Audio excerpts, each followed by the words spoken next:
Hello, everyone, and peace of Christ, all of you. First of all, happy new year of the Lord. And I hope all of you have a good family time and you have some prayer to the Lord that He will guide us and keep us away from the deception of this earth and from false prophets like Muhammad and his Satan, so-called Allah. One of you sent me yesterday a video of a little kid. He supposedly he is going to refute me. And you know, I don't even need to make a video because I found a video made by a big sheikh from Saudi Arabia getting this guy busted. And the video isn't the information. Now the video in Arabic, but I'm sure there's many that speak Arabic. In the video, the sheikh he explained that yes, they've been forced into Islam. We put the chain around their necks. The mujahideen, they will put the chains around their neck. Yes, they enter Islam in the beginning. They don't like to enter Islam. It was been forced. But later they will like it. But for sure, what you will say about your crimes. So this Abdul, he said many stupid things. As an example, and this is the video, by the way. Again, the video is in the info. This is the sheikh. This is a real sheikh, not like those guys, you know. This is a sheikh in Saudi Arabia, a very well-known person. And, you know, not those kids who are trying to grow a mustache, but it doesn't work. In the second, 29 in the video, I'm trying to avoid not to play videos of Muhammadan because always they flag it. He said that yes, in the beginning they've been forced to convert to Islam, but later they will like it. And they become good Muslims. And then this idiot, he said that this hadith is mawquf. In the beginning I thought he don't accept it or something because supposedly he meant it's not coming from Muhammad. But the same stupid he mentioned in the video that he mentioned a hadith coming from Al-Hafiz, and he said the hadith, and there's a hadith from Al-Hafiz, and he quoted the hadith. But that hadith, you idiot, says the Prophet said. How you are saying that this hadith does not go all the way to the Prophet? And yet you are the one who quote the same thing, saying it is from the Prophet.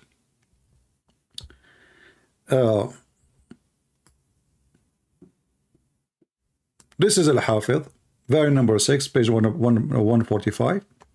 And he is explaining, as long as you are the one who mentioned it, just to show everybody how stupid you are. And you said somebody became a friend to the Muslims. I mean, he is their dog. He is their dog. They have a chain around his neck. He became a friend. Isn't the Quran says take not Christian and Jews as friends? How you can be friends?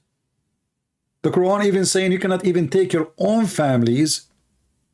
You cannot even take your own families as a friends. The Quran says you will not find one believer, just one of the believers. He will be loving and good to non-believers, even if they are his own family, his father, his brothers, his sisters. Chapter 58, verse number 22.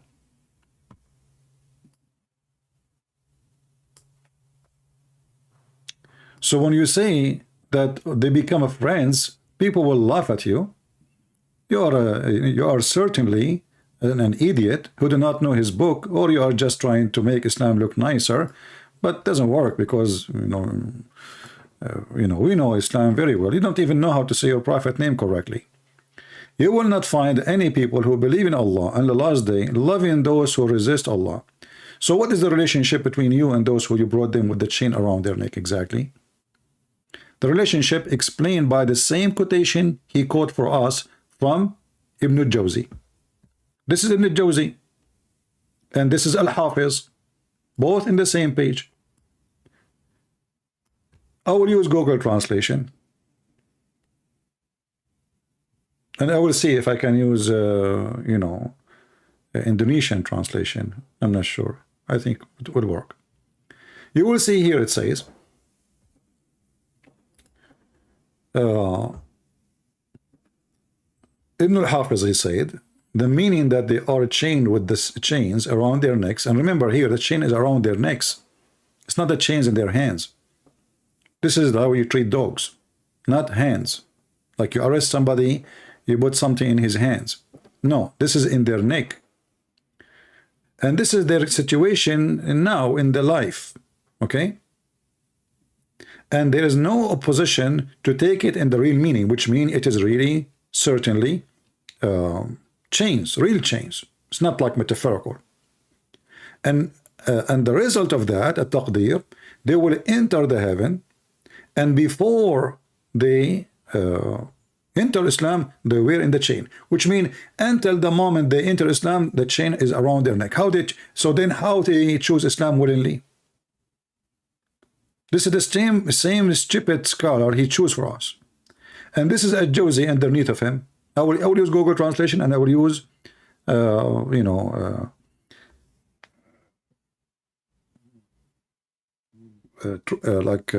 Indonesian translation, even though I don't understand Indonesian, but it might help.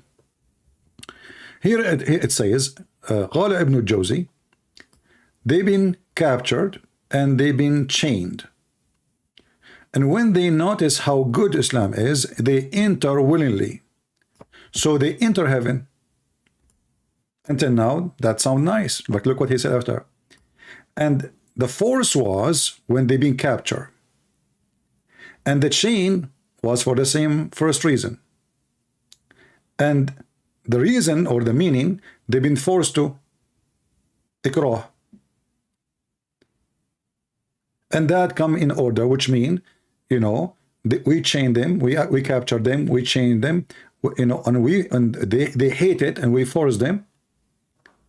But the reason for them to enter heaven, because now they become Muslims. And then he continues saying, and if the Muslims, they die and they are captured in the land of the kuffar, they will die in the same state as Muslims. So how they are entering Islam? They are entering Islam because they have a chain around their neck. As simple as that. Let me use now Google Translation. Translate to English. Okay. And this is Al-Hafiz, the one who he caught him, this idiot. And later we will show you that the same, he quote Al-Hafiz, and in the same quotation, in his video actually, it says that the Prophet said, yet he said that this hadith is mawquf, did not go all the way to the Prophet. What an idiot. That's what happened when you speak to kids. And Abdul, you said you want to challenge me. Who is you holding? You give me your Skype, I will call. I will call you, I will talk to your dad, your uncle, your sheikh, all of you. Be a man. Not you, I mean, you are just a kid. And then it says here, they tied them, they put it around their neck, they tied them, and this is the condition of this world, which means they are captured and they have a chain literally around their neck.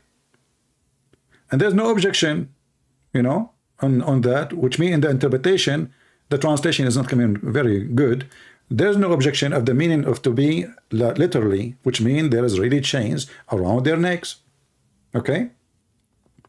And then he continues saying, and the authority of Abu Hurairah, blah, blah, blah, blah, saying, you are the best nation, he said, the best people who bring them with the chain around their neck. Until they enter into Islam. So what is the condition? The chain will be around your neck until you enter Islam. So you bring anybody, I put a chain around his neck. After half hour, he will say to me, I will go and I will be Muslim. Not after 10 years.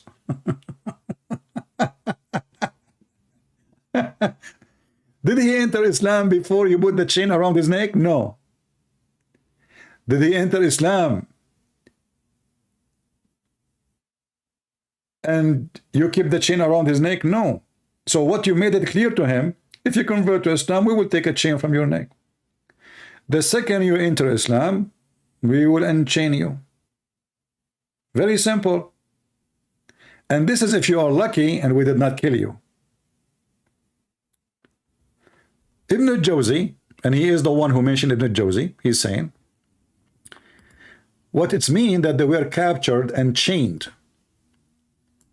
And when they knew the validity of Islam, they entered voluntarily. And here he continue. So they enter paradise.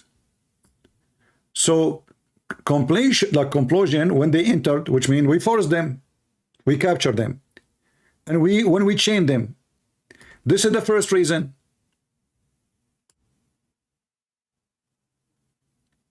And then the reason of the capturing and forcing them into slavery, or to be captured, or to have a chain around their neck, that reason is for them to enter Islam, because after that they convert to Islam.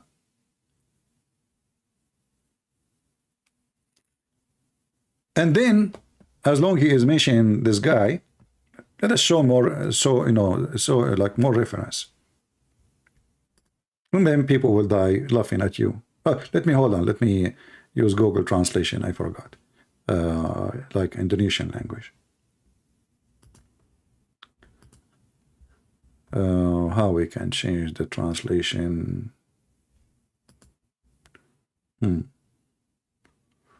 Okay, translate to English. Let us open the English translation here.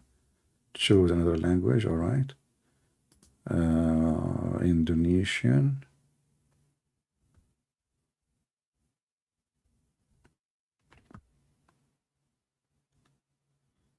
Where is the Indonesian? Indo. Maybe they call it Bahasa or something. Here we go. So this is Indonesian language translation. Translate. Let us click on translate. All right. So now we have the Indonesian language, the explanation for this hadith, and this is Islam question and answer. And you can read. I don't know what it says. You can read by your own. So yes, we put a chain around their neck. Yes, they enter Islam after we chained them, and the chain was around their neck until they convert, not before. You know, what about you let them free, and then if they want to convert to Islam, they convert to Islam? No. We chain them until they convert to Islam. And this is Al-Hafiz ibn Hajar, the one who he quote him, is explaining it. And this is your own language. So when a Muslim, he says a person, he like it, what we expect from a Muslim to say, oh, they don't like it. But all of us, we knew that when Muhammad, he died, all those people, they left Islam. Right away when Muhammad died, the Muslim, they have a war. It's called the War of Apostate. If those people are entering Islam willingly, why they will leave Islam the same day Muhammad, he died? What happened exactly? Because they enter unwillingly. In fact, let me look for another source from the same person he chose, because he chose Al-Jawzi. Al-Jawzi, by the way, is an idiot. Al-Jawzi, he have tons of stories. All of them, they are false. As an example, Al-Jawzi, he said that once there is a man, he saw a young man, he is carrying food. And then he said something to him, oh, today I'm going to disappear, something like that. And then he walked in the ground, like in front of him, brother, and then the earth opened her mouth and swallowed him. And the food was left in the ground. So the earth swallowed the guy only alone. And then his father came and he said to him, did you see a young man, he was carrying food with him? Ibn Jawzi said, yes. He said, oh, where is he? So he told him, oh, the earth swallowed him. The father, he said, oh man, today I cursed him. I said, may Allah make the earth open and swallow you.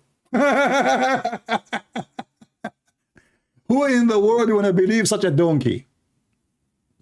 There's tons of stories of this guy. Maybe I can search for them later and we can laugh together. Or a guy, he is a Christian and he have a fight with his wife. And this Christian, he used to walk with Ibn Jawzi. And then one day he had a fight with his wife. And not only that, he said, in that day, I'm going to die. And then in the same day, he had a fight with his wife. So he put a knife in his wife's belly. And then after this happened, he said, oh my Allah, the police will come and arrest me. I must kill myself. So he tried and he pushed the knife inside his belly. But he could not push it all the way because he tried, like he was afraid to die. And then after that, he stopped. And then, no, I must be die. But he is already like he's bleeding badly. So he went to the roof and he jumped. And his bones broke. And yet he did not die. and the police came to him and arrest him, and then later at night die. And this is supposedly in a book. It's called The Jokes of Al-Jawzi, you know, Akhbar al-Hamqa. This is a stupid idiot guy, the same as Ibn Battuta, who discovered an island have women have a 3 breasts. This is your scholars, you know, all of them, they are storytellers and they are stupid. But as long as you mention his name, let us go to this guy and we will do the same. This is Ibn al-Jawzi, the person he chose. And by the way, I encourage all Muslims in Indonesia, young or old, as long as your ustads are covered, they don't dare to call me. Well, what we can do, I mean, the little ones, they will do, because that will help us to spread the truth between Indonesian. At the end of the day, we have the reference. They don't. They are liars. So he said here, the book of Zadul Masir, Ibn al-Jawzi, variant number 7, page number 187. And I will use Google translation, don't worry. It says here, this is about Al-Arab. Al-Arab, who they are the Arab. The Quran says that the Arab, they say we believe. Muhammad, he told them, Allah told me to tell you, you believe not. And faith never enter your heart. Listen carefully. You believe not, and faith never enter your heart. So how those people then became Muslims? You know, we just saw a Muslim saying in the tafsir that those people, they like Islam and they join Islam voluntarily. How come they don't believe? Because Muhammad, he threatened them. If you go to different chapter, this is chapter 48. If you go to other chapter here,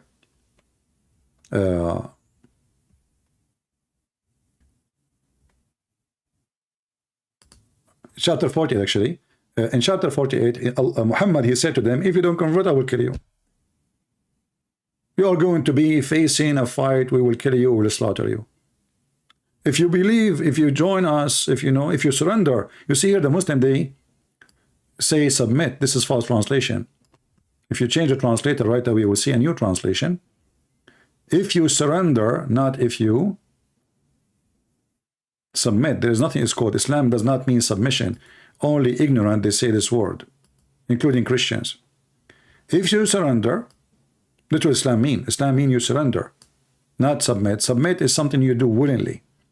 And as you see, if they surrender and obey Allah, we will not kill you. Otherwise, we will kill you. Now let us go to Ibn al-Jawzi, the one he chose for us. You see, I'm using this just his choice. I'm not using my choice. So this is Ibn al-Jawzi explaining the verses. Now, can he say he don't accept Ibn al-Jawzi because he's a donkey? He cannot. Okay. In this explanation, Ibn al-Jawzi, he said, قوله تعالى قل لم تؤمنوا أي لم تصدقوا. He said, Allah, he said, you did not believe, which means they did not believe. They did not believe in Muhammad. But you say we became Muslims. Ibn Qutaybah, he said, we surrender because we are afraid of the sword. And we've been in qidna, which mean when you lead the goats, lead the goat, you lead the goat, we have no choice. So because we are afraid of the sword, we say we believe. And let us use the translation. Now, because I don't speak Indonesian, so I don't know what is going to be in the page. Let us see how there is a way I can find out. Maybe you will find it. I don't know. We will see if we can find it. I will use Google Translation. Let us see.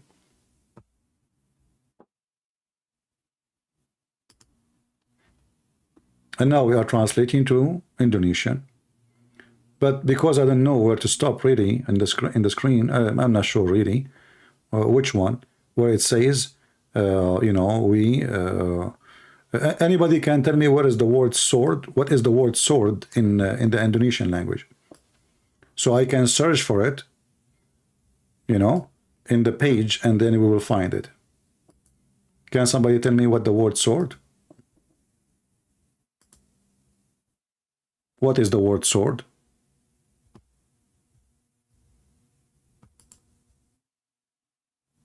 Yeah, I will make a short link for you. Here we go. But somebody give me the word sword in the Indonesian language so I can search in the page and you can read in the, because I don't know where the part. Sword, binding. Okay, hold on. Shorten link. Let us shorten the link first. Shorten link. And you can use the same as I'm doing. You know, you use Google Translation. Just be sure you open the link by using, you know, Google browser. If you don't use Google browser, you cannot do that. Okay, here we go. I just post the link for you. Now let us copy what you post for me in Indonesian language, and we will search for the word there. It should be saying, we are afraid of the sword. Why we surrender to Islam? Islam means surrender. Why we became Muslim, which means we surrender? Because we were afraid of the sword.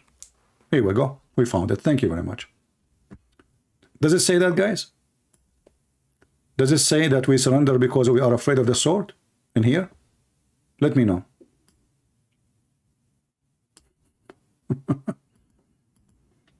And remember, this is the same stupid book, the same guy, the same scholar. He is the one who chose for me.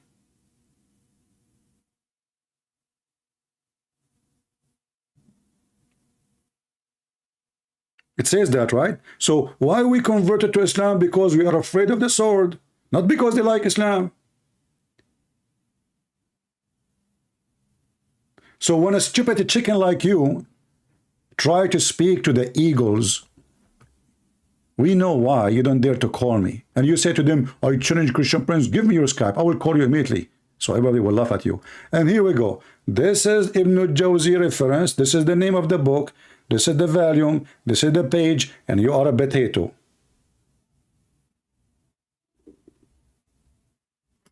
So why they converted to Islam? Because they are afraid of the sword.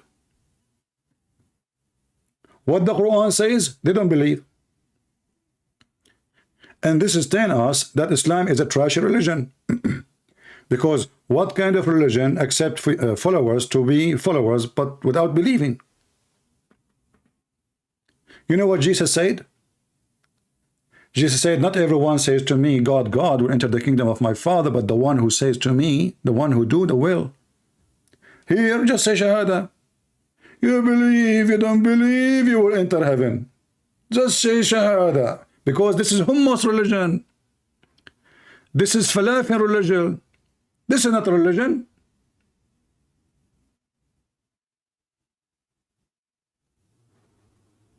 And this is in front of you. And I gave you the same exact book of your choice. Now, just to show you, I mean, I can show tons of reference. But why somebody, how they treat the prisoner of war? They kill them. They kill them.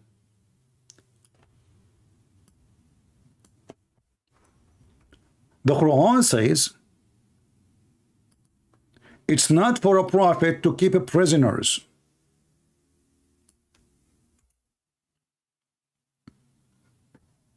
It's not for a prophet to keep prisoners. In this scenario here, Muhammad became rich, and now he is taking the money anyway. So why nobody will pay their, you know, ransom to, that's it, they are gone. So kill them.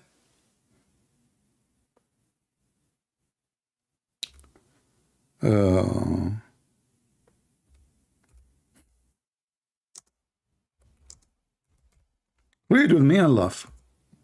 This is how filthy Muhammad is. Allah said to him, it's not for a prophet, it's not fitting for a prophet that he should have a prisoners. Until he destroy the earth, you have to burn the earth first. And you can use the one who is going to translate the video with subtitle. You can use Indonesian translation, you know. Let us see Indonesian translation. Where is Indonesian? Bahasa.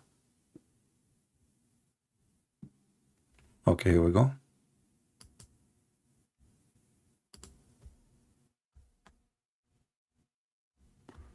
Do you see how evil this religion is? And then they want to make us a speech about the Muslim treat, you know, Muhammad, he cut women, he opened their legs and he tied them to 2 camels, and she was over the age of 86 and he split her alive. Qurfa. This is who is Muhammad. Muhammad, all what he care, he don't care if you believe in him or not.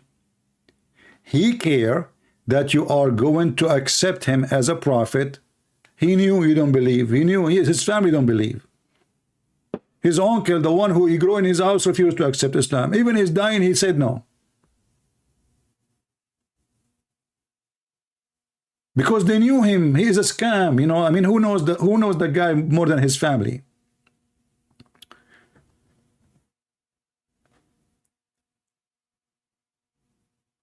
There is a hadith about a person, a Muslim, you know, they attack the non-Muslims, and the guy, he, you know, he was fighting a person, his name is Osama, and the guy, he fell in the floor, and Osama, he took his, you know, like, what they call it, not like the arrow, the long one, I forgot what the name. So the guy, before he die, before like he, you know, totally get killed, because of fear, he says, there is no God but Allah, and he want to continue saying there is no prophet but Muhammad. And then the guy continue and he killed the guy. He killed the non-Muslim. The pagan Muslim, he killed the non-Muslim. He came back to Muhammad, and Muhammad asked him, did you kill him? He said, yes. He said, what happened? He said, well, when I was going to kill him, slaughter him, he said, he wanted to say Shahada. He said, La ilaha illallah. And then, at this moment, I attacked him with my spear and killed him. And look at the response of Muhammad.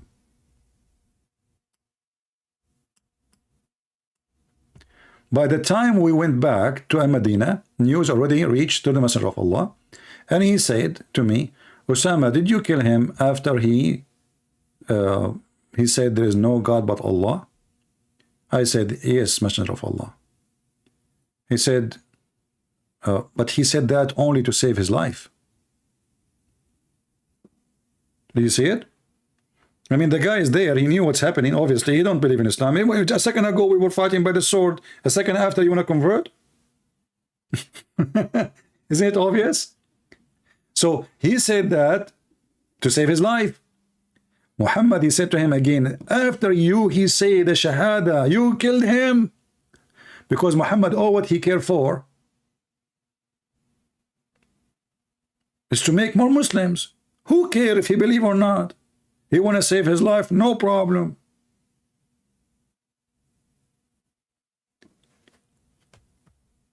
He did convert out of fear. If you continue here, the hadith, there's a continue for it. It says, he converted out of fear.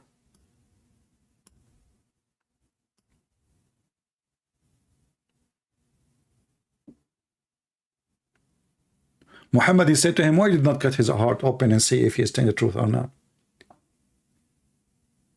Do he need to cut his heart open? The guy is holding the sword, fighting me, and now I got him, and now he is saying Shahada. Have you ever heard of a guy in a second he changed his mind? Like, are they debating? And the guy was convinced? No, they were fighting by the sword. So Muhammad is a fraud. And there's a chapter in the Quran says, when the victory came, the chapter of the victory, Al-Fatah, people, they enter into Islam by waves. But then when Muhammad he died, Muslim left, people left Islam by waves too. The same they enter Islam by waves, because Muhammad was victorious by the sword.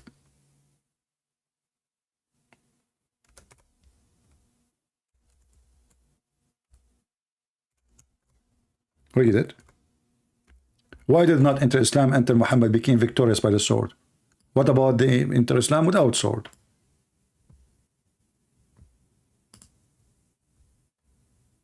Do you see it? When the victory came, they enter Islam like waves. This is out what? Out of fear. This is why we saw Ibn Jawzi saying, well, you know, they enter into Islam out of fear to save themselves from the sword, and we showed the difference. The same guy he chose, and actually we can take the same verse here, you know, and let us see Ibn Jawzi what he will say. He will say the same. But you know, as long as this guy is talking about a Jawzi and he think he is a scholar, a Jawzi is a donkey, my friend, and he is one of my favorite. And this guy, he came like almost 600 years after Muhammad. But I find it very funny that a person from Indonesia, he takes somebody he never heard of, he never saw, and he consider him as his scholar. But if I say now to him, do you accept what a Jawzi says? And if I show him some reference, he will start saying, oh, a Jawzi is a human. He makes mistakes. He's stupid. All of us, we are stupid. Only Allah knows best. Let us go and see what Ibn Jawzi, or Jawzi, he said. About what? About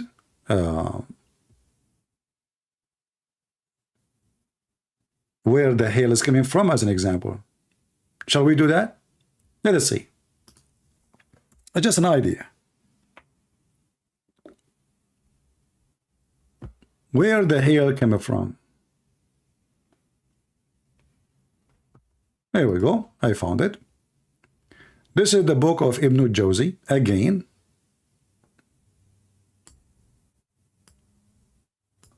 And remember, I am using the scholar he chosen, not me. This is Ibn Jawzi, volume number 5, page number 268. Ibn Jawzi, peace be upon him, is explaining to us what the Quran says about how hail and where hail is coming from. According to Ibn Jawzi, which is saying the truth, by the way, because this is what the Quran is saying, I agree with him. And now our friend, he will say he don't agree with him, because this is embarrassing. Allah, he sent from the sky, from mountains in it, hail. So he hit with it whoever he don't like.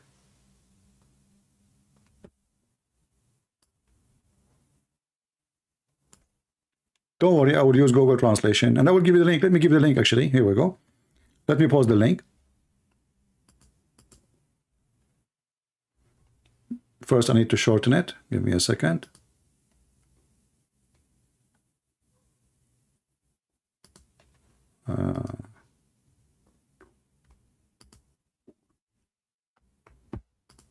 The reason I need to shorten it, because you know, like the address have Arabic, and when you post it in Google, the link will become so long and Google will not accept it in YouTube. Let us post it for you. Here we go. And now what he will say? He will say Ibn Jawzi, he don't represent Islam. Right? Do Ibn Jawzi represent Islam? No, he don't. He's wrong. Ibn Jawzi, he's right when he want. Ibn Jawzi is wrong when he want. So Allah, he sent down from the sky, from mountain it, hail. Guys, tell me what the word mountain mean in anyway, actually we can find it easy because here we have numbers. Okay, so Allah, he sent from the sky, from mountains in it, hail, and he hit with it whoever you wish. All right,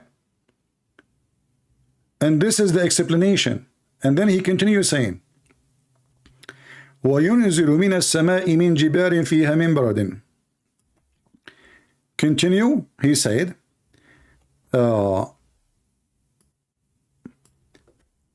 this is at the end. He sent from the sky, from mountains, which hail is in it. hail is in it. The same as you say, there is a ring in your hand made from iron, which means this is solid. And then he sent it down. Let us use Google translation so people will laugh at Ibn Jawzi. Here we go, and we will translate to Indonesian language. And now what he will say? He will say Ibn Jawzi is wrong. So Ibn Jawzi is a scholar when they want. Ibn Jawzi is a stupid when they want. Just wait, you will see. He will say that. Tuhan, okay, Tuhan. Let us see where is the numbers. Here we go. It should be here. It should be here in this area. It says Allah he sent hail from mountains in heaven. Does it say that?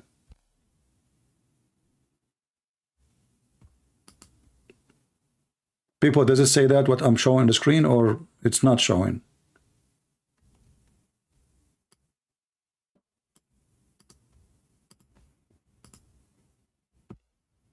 Because I don't know which one is, let me search for the word mountain in Indonesian. Here we go. Oh, gong. The Indonesian, they always like that to make it two words. So Allah he sent hail from mountains, gong, from where? From the sky, and there is in the sky there is hail. There's a mountain of hail. This is Ibn Jawzi. This is not me speaking.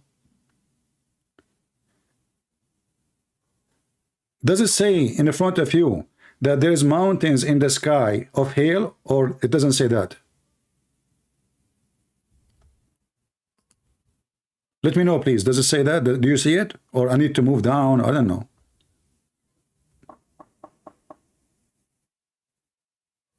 Do you see it or no?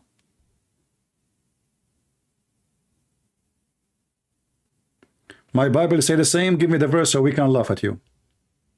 Guys, my Bible say the same. Yeah. Can you they twist the translation? No, they are not twisting. This is Google. Google is a stupid software. This is not a Muslim translating,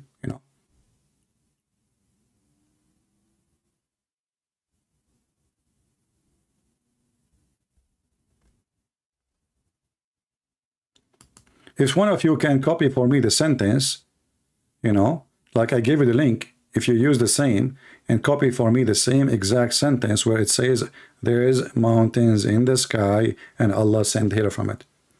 So I can search for it here, and that will highlight. And remember, this is the same scholar he is quoting. I'm not using Ibn Kathir, Al-Qurtubi, Al-Tabari, Al-Jalalain. No, I'm using the one he has chosen for us. So he liked this guy. Let us go with this guy. This guy is the same guy too, who say that women, they have a sperm coming from their ribs. The same guy. So look what you chose for us. You chose for us an idiot of the village to explain to us what Islam is about. To explain to us what Islam is about. Can you deny that? You cannot. This is why we laugh at your religion.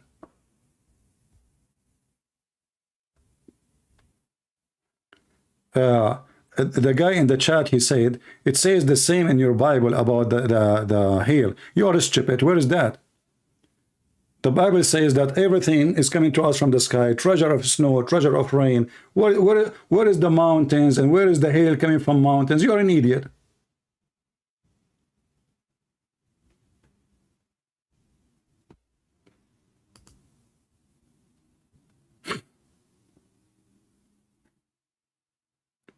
This is not about he break hail from mountains and flying mountains in the sky. What a potato.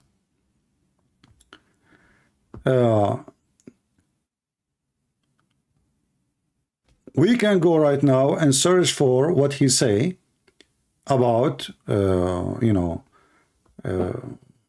sperm. But we are not done with the thing about about how people enter Islam. There's way more hadith actually we can use. about it. As an example, isn't it Muhammad is the one who says, I've been command and order to kill all mankind, not to fight. You see, the Muslims translate the word uqatil, to fight. That is a fight in English. Uqatil coming from the word qatala, which means fight, to kill, which means to kill.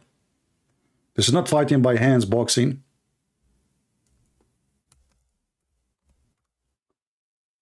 So Muhammad, he have a command. This is why people will enter Islam with the chain around their neck, because nobody wants Islam. But if we conquer them, they will enter Islam. We do not need to, if we debate them, we will lose. So what we do? And Muhammad, he made it clear. The only way is to do so. And when I'm going to stop to shed your blood and steal your women and your money, Muhammad is a thief. He is so proud about it. Nothing will stop me from killing you until they testify that there is no God but Allah and there is no prophet but me. Because he's a pagan, he associates himself with Allah. He don't want a person to be Muslim just by saying Allah is God. No. You have to say Muhammad is his prophet. And this is the only sorry. And this is the only way you can save yourself from the bloody Muhammad. So did people convert to Islam because they became a friend with the Muslims?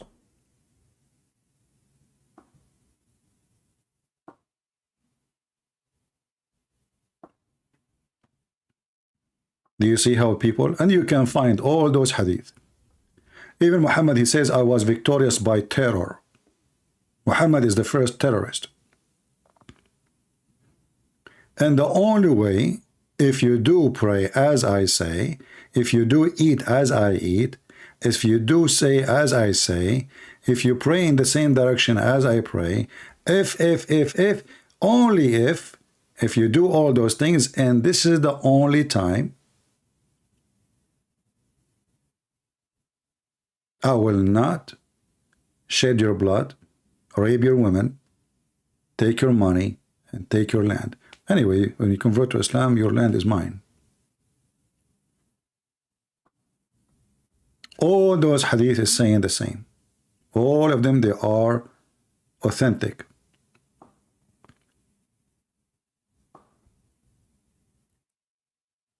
So what is the condition? To stop shedding blood, conquering, attacking, enslaving? Say Shahada. Not only that. Pray as I pray. Not only that. You have to pay zakat, money. Not only that. You have to eat as I eat, slaughter as I slaughter. And to believe or not, who care? This is what we showed you from Ibn Jawzi. They converted to Islam because they are fearing the sword. The Quran said to them, don't say we believe, say we are Muslims. So you can be a Muslim without believing.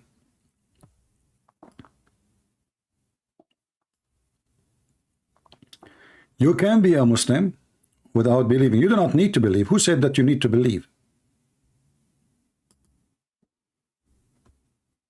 Believing is not a condition in Islam to be a Muslim. This is the last thing Muhammad he cared for.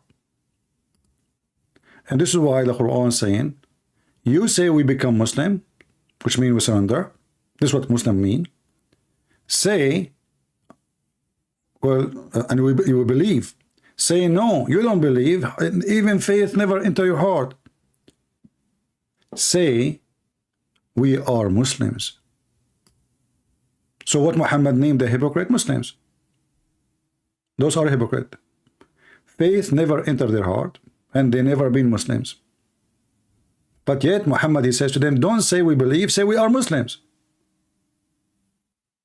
And the verse in front of you, let us use translation in Indonesian, so people will laugh more at this such a stupid religion.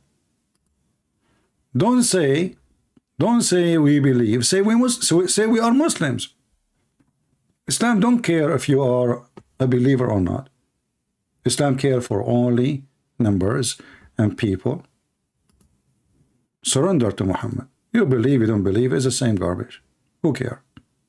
You are under his foot. And this is why when Islam start collapsing, look at the Middle East. Nobody want to follow Islam. Who want to follow Islam? Go. Yesterday, all the Middle Eastern country, including Saudi Arabia, celebrating Christmas and a New Year. In the coward in Indonesia, they are harassing the Christians not to celebrate. And yet they say to us, Islam don't force you.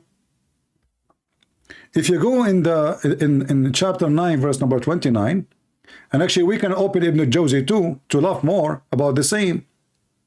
Kill them, harass them, defeat them, you know, until they convert to Islam. Until they convert to Islam. The idiot who said this is the same thing about the book of Job. You are an idiot. This is meditation. Saying that God, you have the storage of everything. You have stored everything. Everything is coming from you. Our wealth, our food, But because you are a donkey, you see things as you wish. You know, when we debate Muslims, we show them their interpretation, not ours. When a Muslim, they debate us, they try to explain our book as they wish.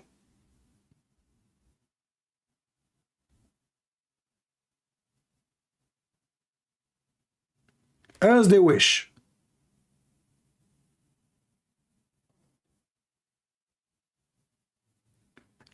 As you see, I never mention something from my own. Here we go. The chapter 9, verse number 29, I go to Ibn Kathir. Ibn Kathir is a very well-known, respected scholar. He was like a YouTuber in his time, trying to debate the Christians and refute them. And this is Ibn Kathir saying, you are the best of mankind. Okay, how? What happened? What does that mean? You bring them and you bring them tied in chain in their necks. Capture them in war. And they later embrace Islam. Okay, how they embrace Islam? Let us see the steps. We chain them. We humiliate them. We torture them. We treat them like dogs. And then they have to convert to Islam. Let us go to chapter 9, verse number 29. As long as we are in Ibn Kathir, we can go, or we can go to Ibn Jawzi. And then we will love more. This is chapter 9, verse number 29.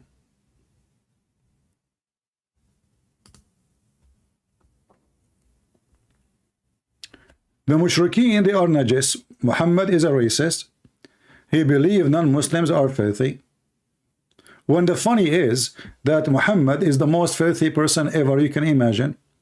If you go in as an example, when the Muslims, like today a Muslim, he was saying how the prophets of God, they pray in the Old Testament, and he start quoting like Abraham, he prayed this way, and then he mentioned Jesus, but it says they lay down in their face. Muslims don't pray to Allah laying down their face. You put your head down. The Jews, they don't pray this way. You can go watch how the Jews, they pray. They lay down in the ground. They don't bend over and their ass is up to Allah. But how Muhammad he pray? How Muhammad he prepare himself to the prayer? How he get it clean? This is Muhammad. And now what this guy will say to me, let's see Ibn Jawzi what he said. I challenge you, go. We will die laughing. Muhammad, he takes shower with dead dogs, women blood from period. And garbage. And this is your Muslim website. And this is Sahih Hadith. All those hadith in front of you are Sahih. Do you see it? And Muhammad, he claimed that nothing make it unclean.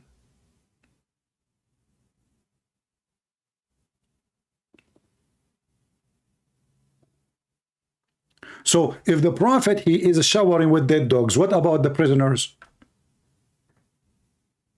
If we go to Ibn Kathir, we will find the following. What they do to the Christians and what the purpose of fighting the Christians, how they want to make the Christians, you know, believe. You know, what will happen, how that will be accomplished. Let us go. We go down, we will find here. And feel themselves subdued. This ayah mean, like you have to torture them, you have to insult them, you have to make fun of them. And Allah, he said, order to fight the people, scriptures enter, they give the jizya. Allah said, and he continues saying, fight those who don't believe in Allah. So why we fight them? Not because they're bad, not because they are fighting us, no. Because they don't believe in Allah, the pagan God, the black stone God, the vagina, and the last day. But we believe in the last day, but we don't believe in the last day of Muhammad. And forbid what forbidden by Allah. We don't care for what Allah forbid. Why would I care for him? And this is telling you, when the Muslim, they say that the Christian and the Muslim, they have the same God, that's a big lie. The Quran says so. The Quran says that we as a Christian, we don't forbid what Allah forbid. We don't worship what Allah wants us to worship, and we don't follow what Allah wants us to follow. So how we have the same God? Those are pagan, they are black stone kissers. Those are people who believe in beating women, having sex with the children. Those people believe in fairy tale stories and sperm coming from the backbone and the ribs of the women. Remind me later to show you Ibn Jawzi, what he said about it. Sorry, my voice is not good. Okay, and then he says, so you have to fight them, okay? This honorable ayah was revealed in the order to fight the people of the book. After the pagan were defeated and the people enter to Allah religion large number. So when the people enter in large number, when the pagan are defeated, so now Muhammad, he have enough men to attack the Christians. In the beginning, he was saying we'll be friends, don't worry. The friend, they never fought him, the Christians. The Christian in the Arabian Peninsula, they have no problem with him. Suddenly Muhammad, he turned on them, either you convert or I will kill you. The Arabian Peninsula was secured under the Muslim control. Allah commanded his messenger to fight the people of scriptures. But this is the same guy, he was angry because the Roman, they lost war with the Persian. Do you see the coward son of Muta? At that time, he was trying to be, claiming to be, he is close to the Christian, he is a Christian too. The pagan, they made fun of the Roman. The Roman, they lost the war with the Persian. The Persian, they entered into Jerusalem. Muhammad, he told them the chapter of Roman, the Rome,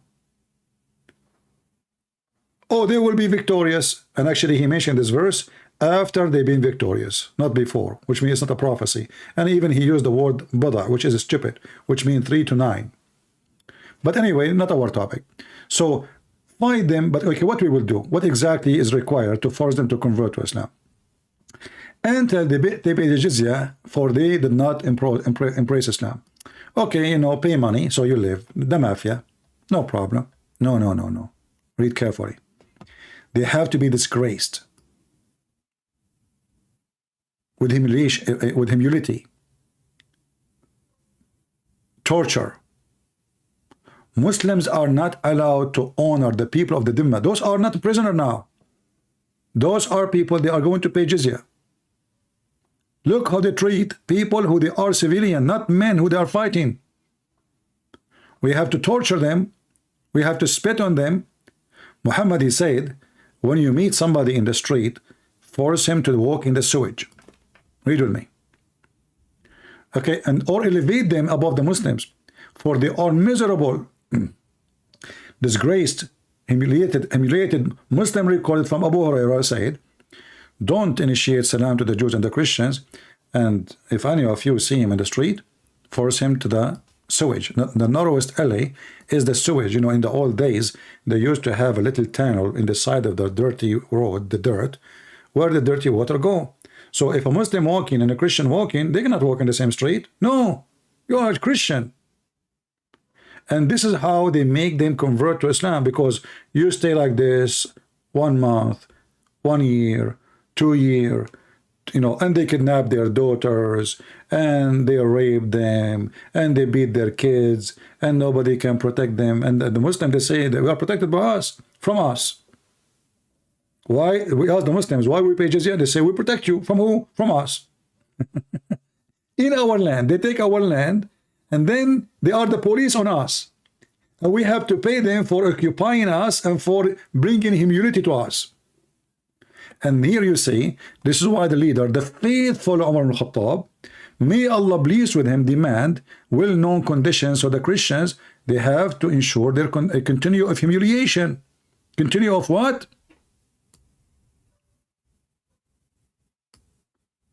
Degradation, disgrace. Why? because they refuse to embrace Islam. And you can read the rest of the conditions. A Muslim can sleep in your house 3 days, 3 nights, and you cannot even say to him why. He come to your door, you knock at your door, you open the door, he go to your bedroom. You have to feed him. He can sleep there 3 days, 3 nights. Any Muslim. This is the condition of Umar al-Khattab. And you know, when this coward, this little boy, he say that this is not true. Where is the Christian in Saudi Arabia? What happened? All of them, they love Islam. There's this land, there's no atheist, there's no gays, there's no Christians, there's no Jews, there's nobody disagree with Islam because nobody there. But all this is different now. Right now we have a lot of Saudi convert actually, and as you see in Saudi Arabia now, they are celebrating Christmas and a new year, and they have Santa Claus, and women they can drive, and soon, God is willing, we are going to put our cross in the top of the Kaaba, and you will see that is happening. Maybe in my lifetime, but I believe it's not going to take long. Things is changing so fast. If you go right now and check in the Middle East, you will find every single country, Muslim country, I'm not talking about Christian countries, they don't want Sharia law. If you ask yourself, the king of Morocco is who? He claimed even to be from the grandchildren of Muhammad, which is not true. There's no Sharia law in Morocco. Okay, what about Tunisia? Oh boy, in Tunisia is messed up. Islam is even, they are fighting Islam. They are arresting Muslim Brotherhood. What about in Egypt? It's the same garbage. What about Syria? Don't even ask. What about Turkey? Nightclub, dancing club, drinking, alcohol, you know, and Erdogan, he claimed he recited Quran. The Muslim Erdogan, they asked him, how come until now you did not close the, you know, the minister of Erdogan, he answered, said, so who's going to pay for your salary? Once actually, I met someone, he is a Muslim, I was in the Philippines, and I asked him what he do for a living. He said, I work in Indonesia. I said, what do you do? He said, I am a manager of a nightclub. I said, where? He said, Indonesia. I said, in Indonesia there's nightclubs? He said, oh man, you should see. Like whole stadium is a nightclub. And he said to me, I'm not sure, I never been in Indonesia. He said to me that the one who gave license for it is the army. Is that true? People? Indonesia, is that true? That nightclubs in Indonesia is protected by the government? And he said they are so huge. He said you cannot believe how big. It's not like here, you know, a small tiny thing. They are so big. I never been there. I don't know. I never saw one. I have no idea if he's saying the truth or not. But he's a Muslim. You know? Actually, we can do that right now. We can search for nightclub in Indonesia right now. Give me a second. But we will search for halal nightclub.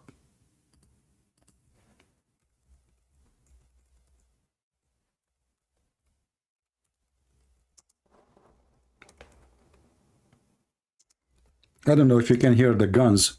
People here are crazy. Everybody is shooting with his Kalashnikov.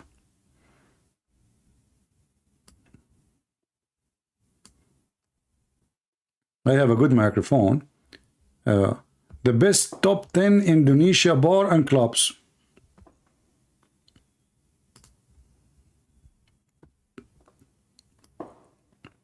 There's top 10 too? What about top 5? So those Muslims, they are angry from Christmas, people, kids having Christmas, and they have Santa Claus, and they are praying to God, but they are not angry from nightclubs.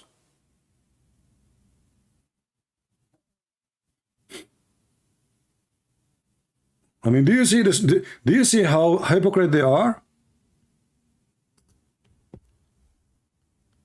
They are not the same. They are not angry from the Muta. The Muta is the biggest nightclub. Oh, okay, hold on. You know, guys, I'm going to go to Indonesia soon. I just click at the pictures and I found this. This is the night clubs in Indonesia. This is bigger than Mecca. Look at this. Unforgettable Jakarta nightclub.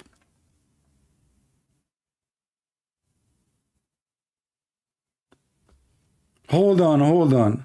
I want to check what is the ticket to Indonesia. Allahu Akbar. I want to convert to Islam. I'm coming. Guys, forget about my page here. I think I have something better to do.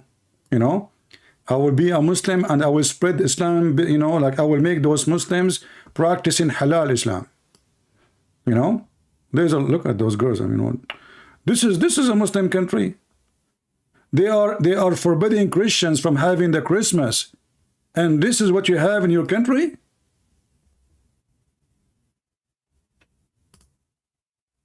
I'm going to go there tomorrow. Hold on, why tomorrow? Now let me call Joe Biden. Joe Biden, he give a free ticket for everyone, you know, especially if you tell him I am an immigrant. He can go anywhere. So the Christmas is a threat to Islam, and you know, and all of this, you know, your girls and your women, and this is Jakarta, the capital of the Indonesian. A lot of orange. What do you mean they are young? I'm young too. I'm young. You know, in Indonesian, you have to say the word twice to make it too much young. So they have big mouth. They speak about halal, and they attack the Christians, and they insult Christianity. And then you look at the religion, I mean, the most lousy ever. And they want to practice Sharia Allah, and what the heck is that? I like your Sharia Allah, by the way. I mean, this is a lot of Sharia, my friend.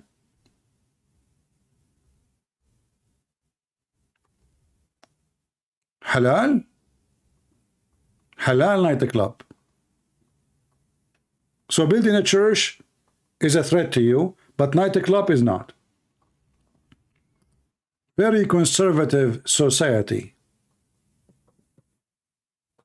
You know, and by the way, is 6 years old Aisha allowed in the nightclub because she is mature and adult?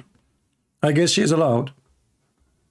Man, what I did to myself. I just searched for the nightclub in Indonesia. I'm seeing things I did not see. What the heck is that? Guys, I'm going to go to Indonesia tomorrow. Hey guys, who want to invite me to Indonesia? That's it. I'm going to Indonesia. I'm telling you. Even if they arrest me, I don't care. I became like now, I want to just go. You know, I cannot take it. That's it. Oh boy, I'm not going to put those pictures for you on the screen because you will go too. I don't want to be the reason, you know, behind increasing the tourism in Islamic country like 200%. You know, a lot of orange there. I mean, I have a big look, and those girls, they have big orange too. MashaAllah, MashaAllah, MashaAllah. Yeah, Aman Rabbi Aman. Yeah, and all of this is in Jakarta. Jakarta. This will remind me of when Muhammad, he lost his orta. Oh, okay. Yeah, Treshi, he's saying Indonesia is not a true Muslim country. It turned to be all Muslim countries are false Muslim countries. Okay, what about Saudi Arabia? Is it a true Muslim country? What about your prophet? Was he in true Muslim country? I can show you. Your prophet is starting the first nightclub. Did your prophet have dancing girls in his house? Did Umar al-Khattab, he beat a woman because she covered her breast? Women, they have to serve the Muslims. Slaves, they have to serve the Muslims in their rooms when they have guests, and they are wearing no bra. Not a true Muslim country. As if your prophet was a true Muslim. Isn't it your prophet who made any believing woman she can give herself to the prophet to F her? Yeah, this is the nightclub. What about when you go to heaven? Nightclub. You go to the heaven of Islam, you know, you say Assalamu alaikum, nobody can answer. Why? Because all those Muslims, they are holding their jalabiya in their mouth and they cannot talk. They are having sex.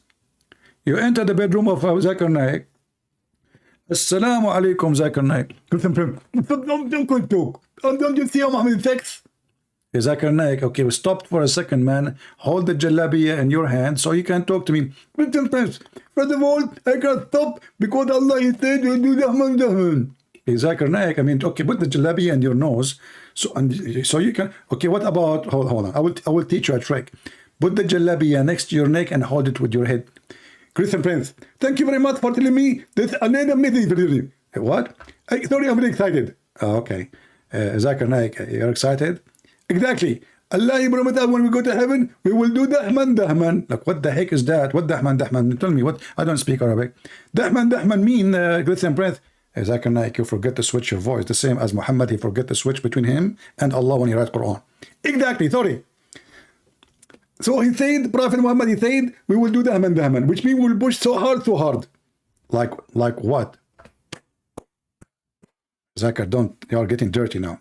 Come on, stop. Christian Prince, first of all, in Islam, there is no theme. And I am saying to you what will happen. Okay, thank you. Just give me more details, man. Don't give me, I mean, give me details, but don't, you know, use your hands and don't use, are you going to use other parts? Christian Prince, first of all, I cannot use other part because I'm using right now. So Sunday, you know, I have to go. Oh boy.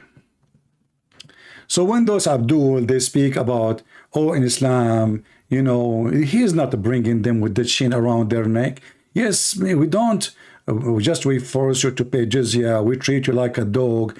If you see a Christian in the street, force him to the most narrow alley.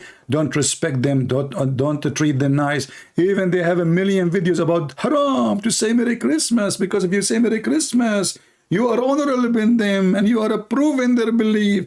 I mean, you are mentally ill. You believe in conspiracy about anything. The Muslim, when he pray, Muhammad, he said, Shaitan take care from his anus. When he say Allahu Akbar, Shaitan, he fart. When he enter the bathroom, Shaitan, he go inside his anus and he with a screwdriver. And he go inside his anus. This is number one religion, believe in conspiracy. Anything happen, it's a conspiracy. Shaitan against them. But Muhammad himself is Shaitan. Actually, there's a hadith. Maybe I should mention it different times so we don't get that complicated. Let me search for this story of Ibn Jawzi, just for, you know, for fun. I don't know if I can find it, but let's see.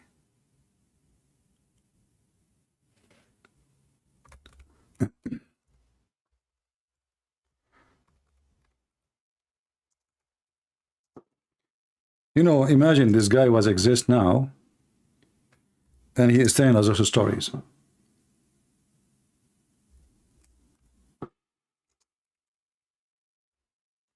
I close all the windows so the smell of firework and shooting, you know, will not come inside the house.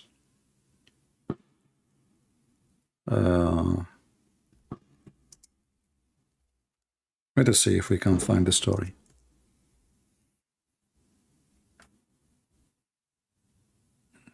Here we go. We found it.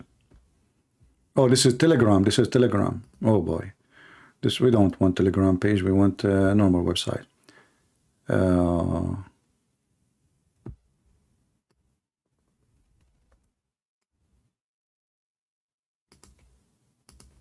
Just to show you how trustworthy those Muhammadan. Okay.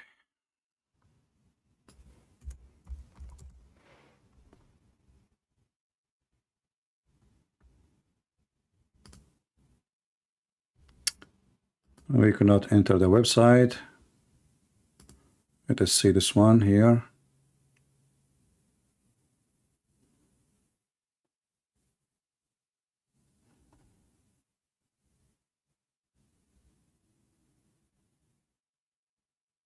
Here we go. But it doesn't say here anything about Ibn Jawzi, so we want to find where it says Ibn Jawzi.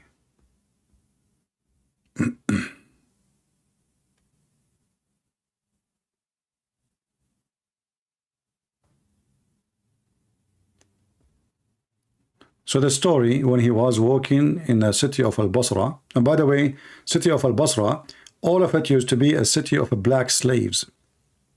Black slaves. And this is why there's a revolution called the Revolution of Az-Zinj, which means the black.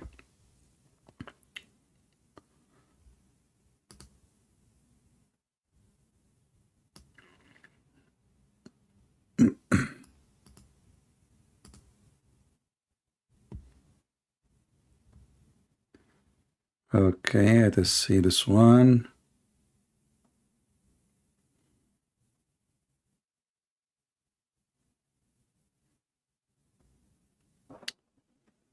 Until now, there's only one website I was able to enter the story, but this website is Telegram, and Muslim posting there the story, but I don't want Telegram. I want a normal website, a Muslim website.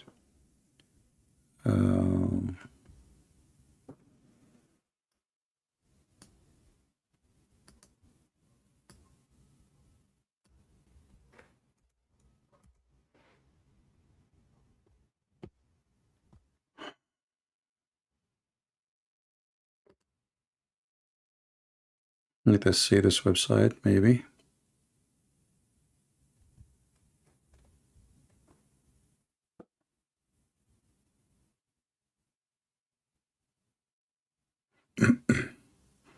Full of funny stories and stupid stories.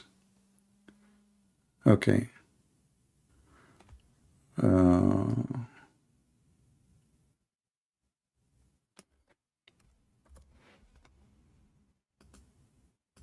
Just give me some time, guys. I'm just trying to find a trustworthy website. When I say trustworthy, doesn't mean it's trustworthy. All of them, they are stupid. But what we can say, all their books is full of stories. Anyway, I'm trying to find, I found here a book, but I'm just trying to find where it mentioned that as Josie, he said that. But this is other story I just found. Let me show it to you. And we will look for the story I mentioned. From Al-Awwam bin Hawshab, he said, once I was walking in a side of a street or like an area.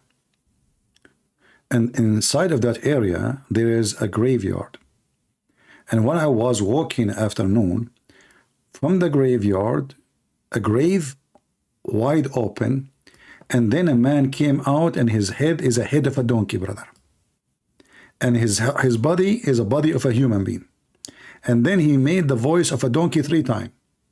And then the grave closed on him. And then there was a woman, she is old. And she was making, like, when the women, they make like a clothing from, wool, like the sheep, hair.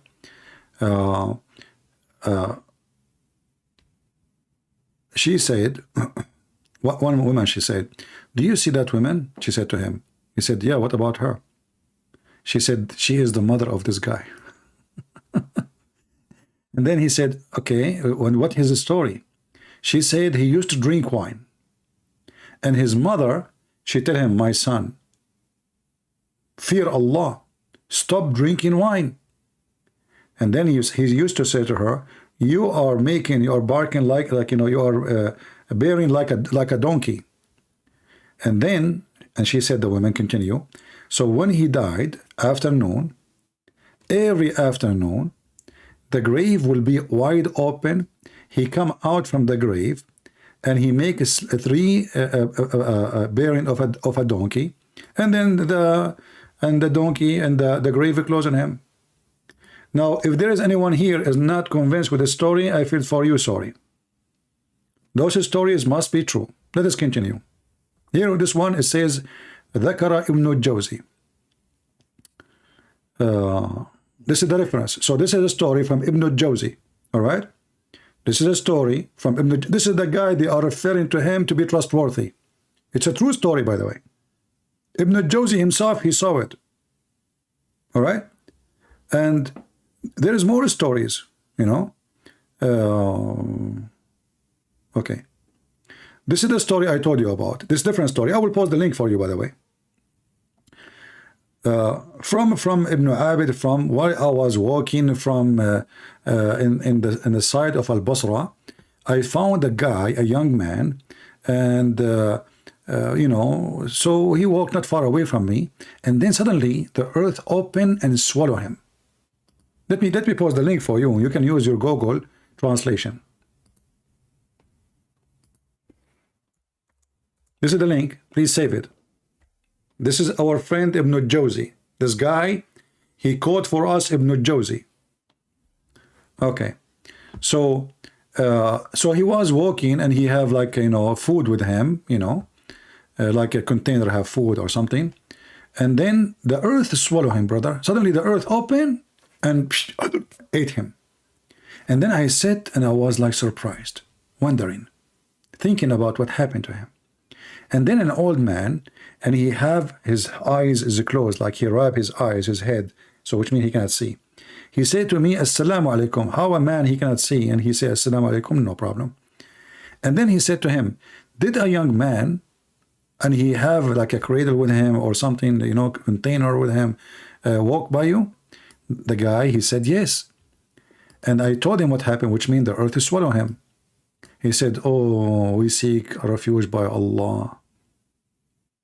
My son, he argued with me with something, and he did hit my eye. And then he said, may Allah don't let you out of Al Basra, or he make the earth swallow you. So now, according to Ibn Jawzi, that the guy, because he hit his father, the earth swallowed the guy. Because his father said, may Allah don't let you get out of here, of Al Basra, and make the earth swallow you. More stories. I mean, if I want to read for you, my friend, you will die laughing. You know. But let us translate. Like 2 stories is enough. You know.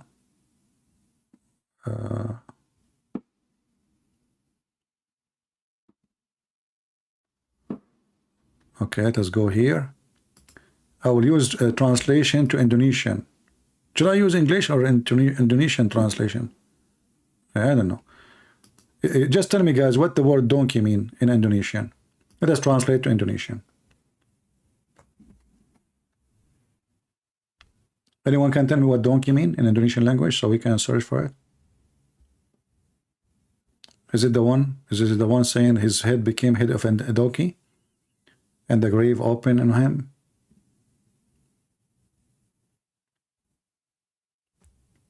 What is the word donkey?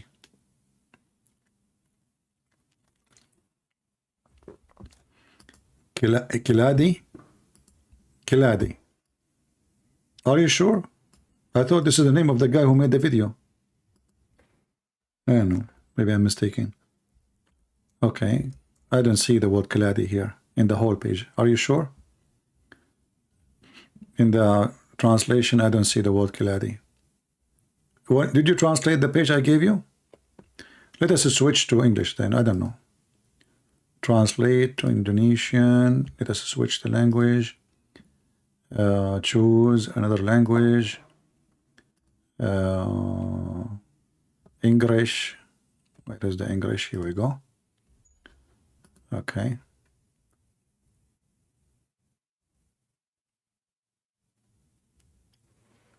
True story. In the authority, look guys, those Muslim scholars, they speak in the authority. Authority. Okay. He said, once I went to down the side of the street, not alive, next to a neighborhood in a cemetery, when it was afternoon, a grave split open, and the man who his head was the head of a donkey and his body was the body of a human. He came out. So he prayed 3 times. 3 times. Look, 3 times. Muhammad, he washed his hand 3 times, face 3 times, Salamu alaikum 3 times. It must be the same donkey. Then the grave closed on him. And then an old woman, she was there, making wool, spin and making wool. A woman, she said, do you see that old woman? I said, oh, yeah, what about her? She said, she is the mother of this guy. I said, okay, what is his story? What happened to him? He said, she said, translation is wrong. She said, he used to drink wine, and when he went away, his mother would say to him, son, fear Allah. How long do you drink this wine? Which means stop. He said to her, you bray as a donkey brays. So she said, he died afternoon prayer time, right away in the same day. So the grave closed on him or open on him each time afternoon prayer. And then he made the voice of a donkey 3 times, and then the grave closed on him. True story. And this is the stories of Ibn Jawzi, the guy who chose for us him to tell us what Islam is about. Let us continue here. Okay.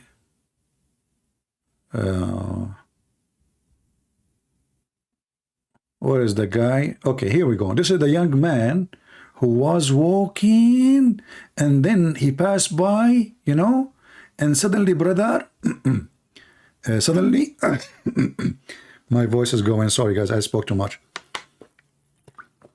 Every day I'm going live for many hours. So a young man, he walked by me, brother, in Al-Basra, and then suddenly the earth open and swallow him. Open and swallow him. Okay.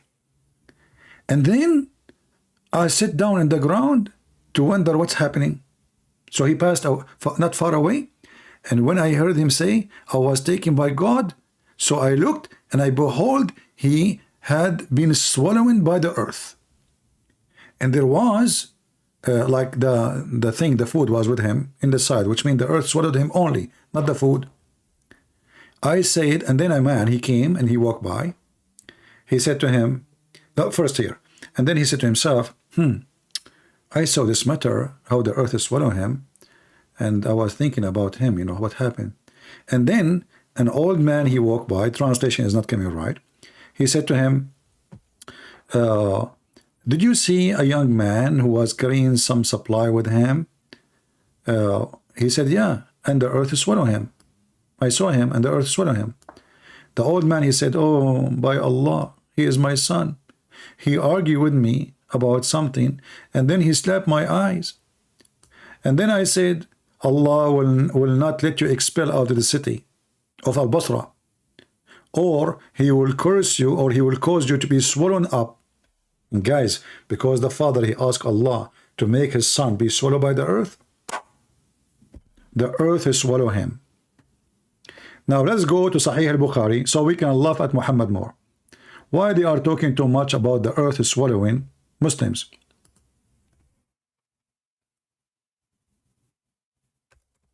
Muhammad, he said, and this is in the additional proof. You see, the Muslims, they fabricated stories, because Muhammad, he said that if you do play music and drink wine and watch girls dancing, Allah will make the earth swallow you up, or he will transform the Muslims into pigs and monkeys.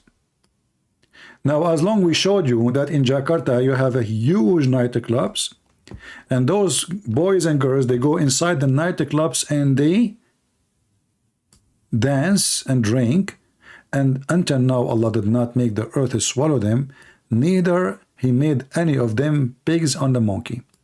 So what the Muslims, they do, they fabricated stories which nobody saw, that yes, Muhammad, he said the truth. If you drink wine, the earth will swallow you, brother. So he fabricated a story. Thank you, my friend. Enjoy your dinner with your family. All right? Let us see if we have any Muslim would like to call us. We are just having people saying Happy New Year. Thank you very much. If you say to me Happy New Year, and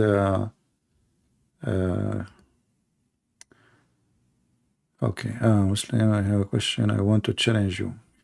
A Muslim want to challenge me. Guys, should I go home? I wish somebody here can make some tea for me. I forgot to make tea. Let us call this Muslim.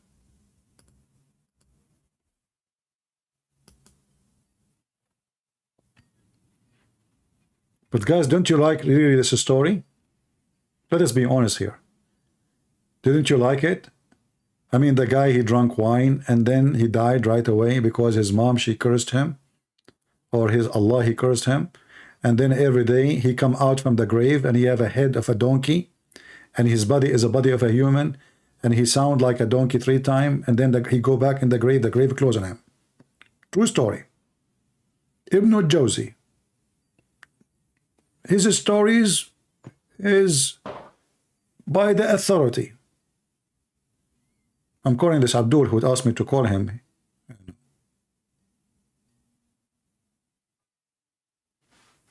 All right, this guy is not answering. I don't know.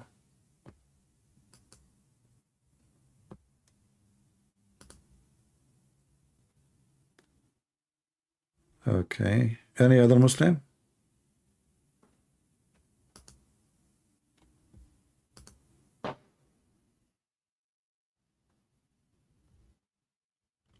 Missed call from Follow the Truth. For the Truth. The Muslim, they have very nice names, by the way. Follow the Truth. I mean, the guy, his head is a head of a donkey, you know, and follow the truth.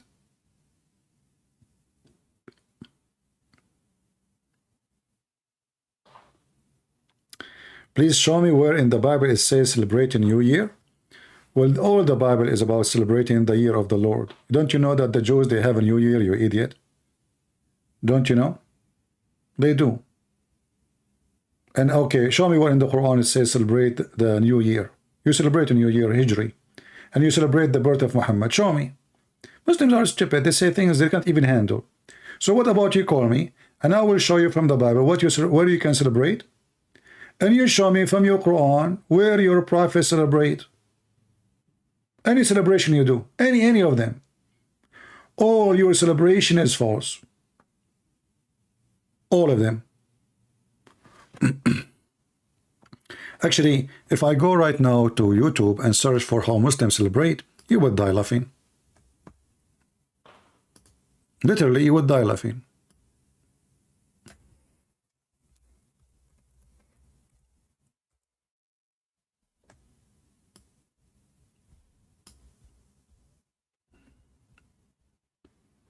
Look, YouTube blocked. I just searched for the word. YouTube blocked most of the word. Look, all the videos are blocked. You have to be 18 and more. You can't even see how the Muslims celebrate. You cannot see it because you will see girls laying on the top of each other doing sexual stuff.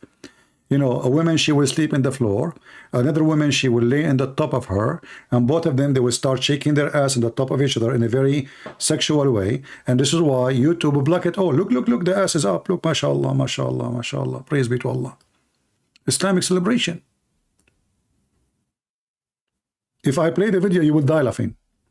Their head is down, their ass is up, and they are shaking it. And notice, please notice, they are wearing hijab. I mean, come on. They are very, very conservative. Extremely. Look at this guy is conservative too. I mean, look at the videos. I just searched for one word and look, they are blocked by YouTube. Oh boy, I don't want to go there. No. Don't show this one. Okay, pass. Okay, pass. All right. Yeah, mashallah, mashallah. All the videos are blocked. We cannot see how the Muslims celebrate. Unbelievable.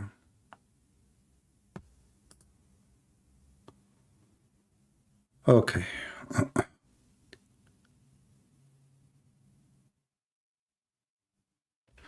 All right. If there is any Muslim would like to call us, please feel free. You are more than welcome to defend your religion. And don't tell me I challenge Christian Prince. Yeah, you want to challenge me, call me. Especially if you are a person who is a truly believer, not a person who will say to me, I don't accept this guy, and I don't accept that guy. Either you accept what your scholar says, or, you know, and your prophet says, or you don't accept anything. You are not a Muslim. So don't give me speeches. All right? Don't give me speeches.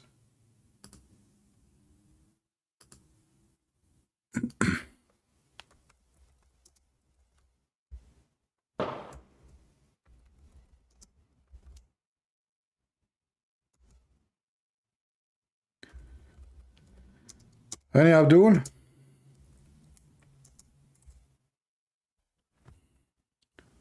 If you want to say to me Happy New Year, please say it in the chat here, not in the Skype. I cannot answer people. If I want to answer everybody, then I will spend the whole day. What will happen to me, the same what happened to my cousin. He went to the movie, and then when he came back, we asked him, hey, Hamad, tell us how is the movie? He said, he's good, you know, he's good. I said, what? He said, shut up, man. I said, why? He said, by the time I finished saying Assalamu alaikum, shaking hands, the movie was over. So don't do the same as the Muhammadan, shaking hands with everybody in, you know, I mean, we will not watch the movie. All right? Muhammad did not watch the movie. He was shaking hands with everybody in the theater. Do we have any Muhammadan here?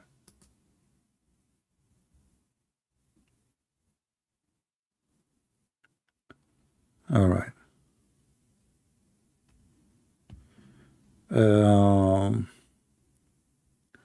Nobody. The only one is texting me is the Christians. Where is the Muslims? Mayday, Mayday, Mayday.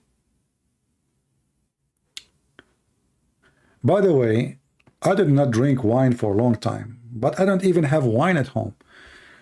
I want to make an experiment to see if Ibn Jawzi and Muhammad are telling the truth. I will say shahada, and I will drink wine. And then I will see when Allah will transform me into a pig or a monkey. I mean, all the Muslims in the world who they are drinking, dancing, Saudi Arabia, everywhere, Allah until now, He did not make one of them a monkey or a donkey head or make the earth swallow them. Why? My friend, why? Something fishy, my friend.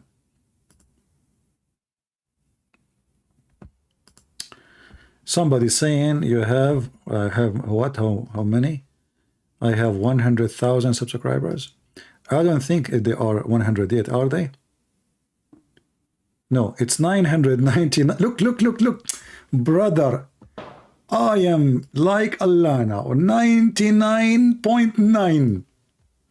Like how many people vote for Prophet Muhammad in Mecca? 99.9999. Saddam Hussein, 999.999. Assad, 99.99. All of them, they love them. What about the king of Morocco? 99.999. Okay, the king of Jordan, 99.999999. What about the king of Saudi Arabia? I mean, everything is. So look, 99,900, which means we have, you know, when they say 900, doesn't mean really 9. I mean, doesn't mean we have 100 left.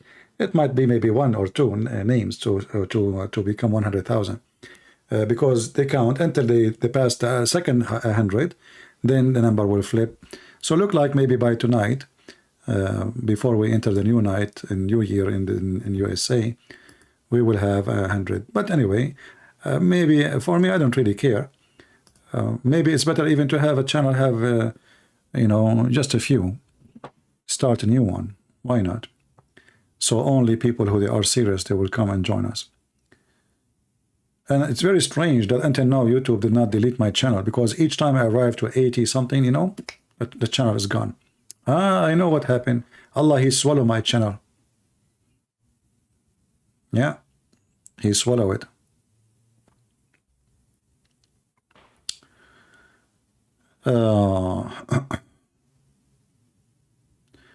No, you do not need 900 like. You need 900 like. Okay, I thought subscribers. We need only 100, less than 100 subscribers, and we will pass the 100. But I mean, it's not really important. The important is about how many people really they care for what we do, because number doesn't mean anything, you know. Actually, most of people who have big numbers are the liars, the scammers, the deceivers, the one who, you know, how to, like this guy Andrew Tate, you know. I mean, look how many people they like him and etc.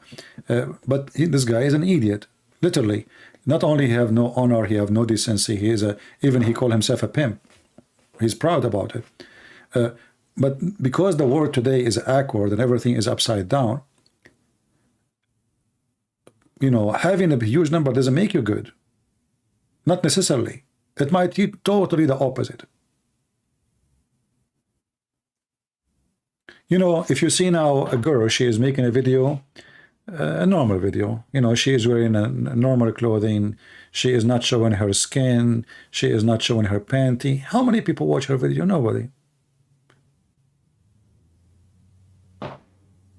So numbers mean nothing.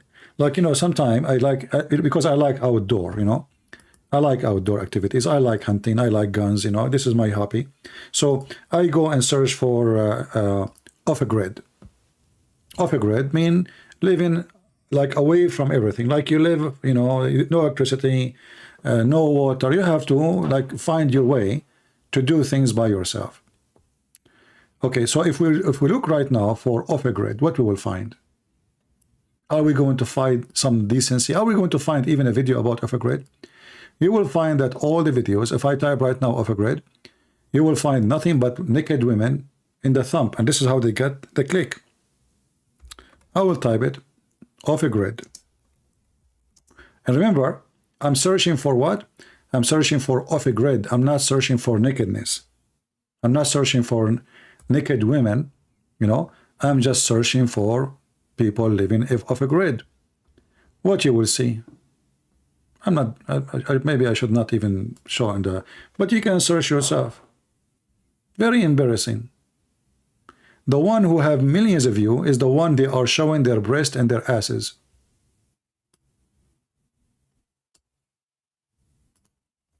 If I put the camera on that thing, you will see the woman is almost naked.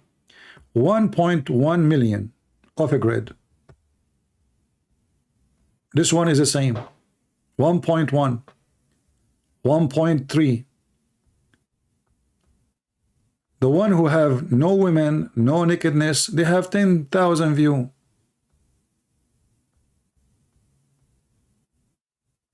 Two weeks ago, 316,000. What happened here? What she did? Well, she is wearing, she have no top. You know?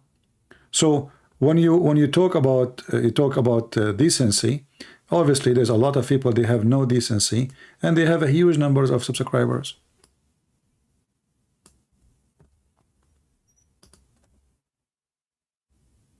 Numbers mean nothing. What is important is the quality. Jesus himself, he have 12 subscribers. Is that true? He have how many? He have 12 subscribers. Not 12,000, not 12 million. 12 subscribers. Quality. Quality who changed the world. See why it's important, the quality? The number, they know nothing. The Muslims, you know, like how big the number of Muslims? A huge number. But look at every Islamic country. No quality. No quality of life, no quality of a human right, no quality even of intelligence. There is zero quality.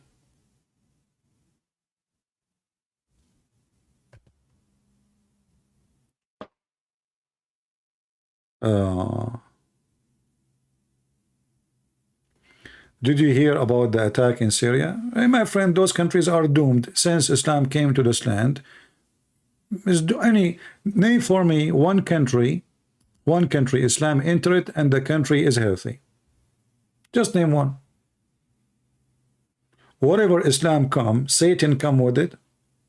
Violence, Muslim even killing, they kill each other.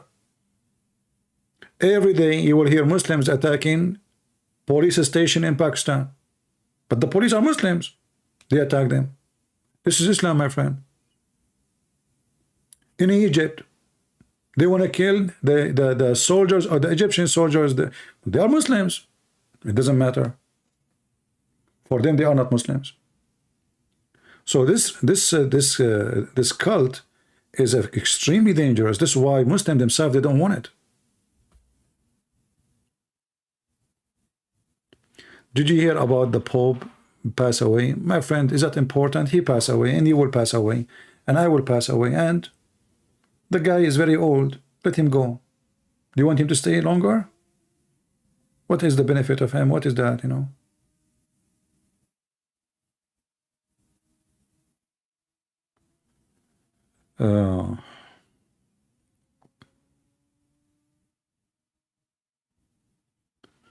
Yeah, I know the Muslim, they will praise ISIS, but the Muslim themselves, when ISIS rule on them, they don't praise them. You know, when ISIS, they control the city of Al-Raqqa, I saw many documentaries made by Muslims about how much they hate them. Why they hate them? Because they don't want Islam. The same day ISIS, they left the town, all the Muslims in Al-Raqqa, they shaved their beard. And they wear jeans. Jeans is haram. The same day, everybody have no beard. The same happened when Muhammad he died. Most of the Muslims, they became apostate. This is why we have a war. It's called the War of Apostate. Do we have any Muhammadan here?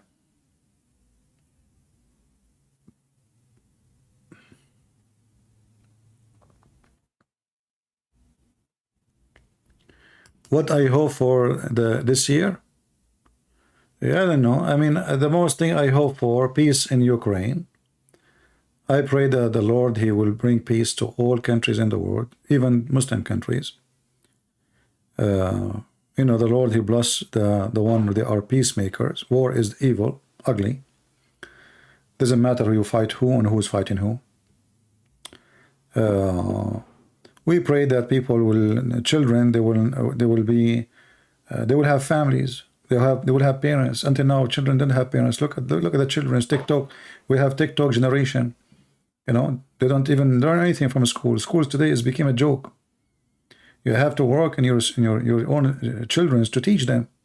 So I pray that the father, the parents, they deserve to be fathers. You see, I support. You know, you see people, they say, we don't support like birth control.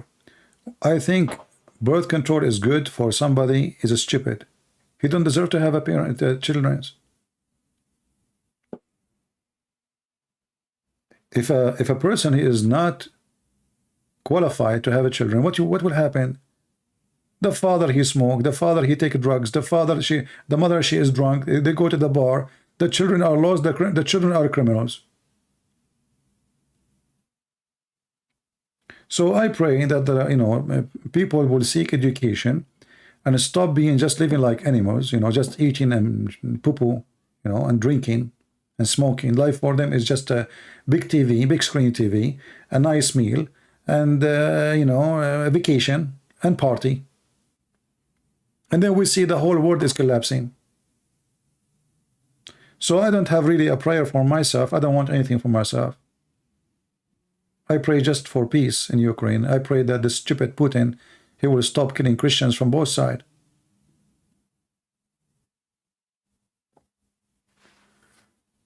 You will let children have sex, Christian value. Look who is talking about children having sex. Isn't it your prophet he have sex with Aisha at the age of 6? And look at the stupidity. I just said that we are against any of that, and this guy is talking, you let Christian kids have sex? You are the one who have sex with the children. It is legal in Islamic countries to have sex with the children. And I can show you even the verses from the Quran. Why you don't call me potato? So, are you saying to me that you don't like your prophet, who if he come to my country, he will be arrested for having sex with minor. Not only she is minor, she is 5 years old in our calendar, 6 years in your calendar. I mean, look who is talking. You see, one thing about the Muslims, they speak about honor, dignity, value, but they have none. Call me and tell me can I suckle your mom breast? Halal. Here we go, I can show you the Prophet. He says suckle him. Can I suckle your wife breast? Value, value, you know, people of value. Is it true if you divorce your wife 3 times, you have to call me to sleep with her so you can have her back? Is that true, Mr. Value? Is it true in the Middle East they have an office, it's called donkey office, muhallil? So a husband, he divorced his wife, he cannot have her now because he divorced her 3 times. She cannot come back to him unless she go and F a new husband. So there's a guy, he will marry your wife to F her so you can have her back. Value. Religion of value, brother. I mean, this religion is full of value. You are dripping value.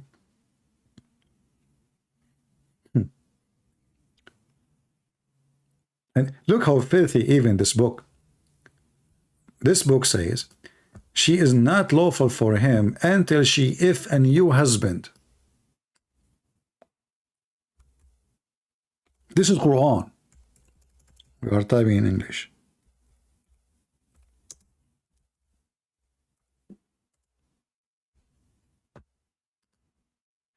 Have you ever heard? Oh look, it came in Indonesian language. Aman Rabbi, Aman. Let me read it for you in Indonesian. It's my destiny. Allah, He made my destiny to speak Indonesian today. Okay, comedian. It's a comedian religion. Exactly. I mean, take a beer. Allah, He chose the right word for the verse. Comedian. Okay, how come it's not twice like usually orange? Comedian. Jika seorang mentalakanaya sasaduda talak yang kedua maka permawon itu please don't say itu. I'm very sensitive with itu. Leave itu alone. You know, I mean, just please don't speak dirty. Itu. And who is this translator? Okay, and not only he say itu, he say itu tidak lagi halal. That's deep. So if you divorce her, she cannot be halal for him, which means lawful for him, until she go and find a new boom boom guy. He take her to the bedroom, he take off her panty, he do the boom boom, and now she is ready to go back to the previous husband.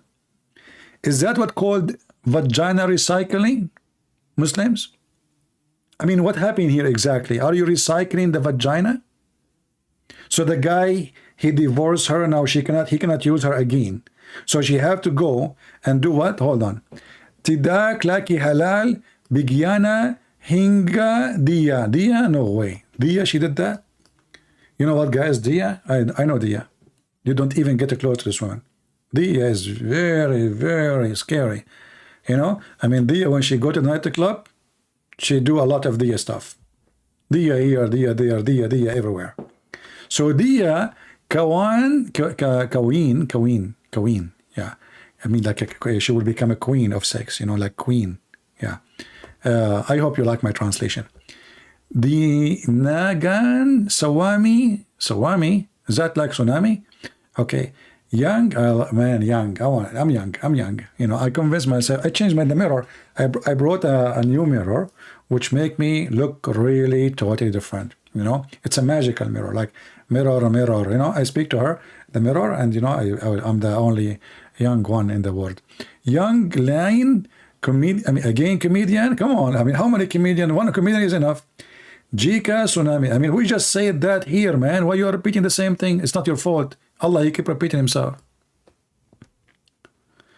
Suwami mean husband? Okay, not me then.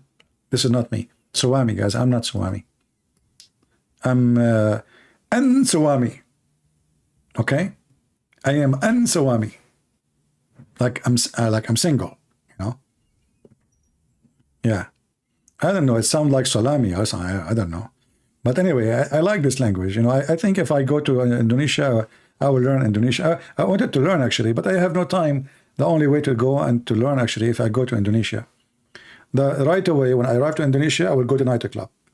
There we will talk a lot. You know, I go with the girls, and those girls they start teaching me Indonesian. Like, you know, the first word they will teach me beer, you know, and then halal beer. I will tell them I want halal beer. You know, you know, we are conservative Muslims. Yeah.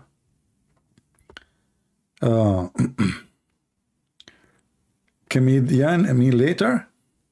Are you serious? So comedian mean later. I mean, what kind of translation it says? In Arabic it says in فَإِن طَلَّقَ. If, what this later? So he's saying like if later he divorced her? What the heck? Have you ever heard of somebody saying if later he divorced her? What kind of Arabic? What kind of Indonesian? I mean, translation is very... This translator, I think he was translating in the nightclub.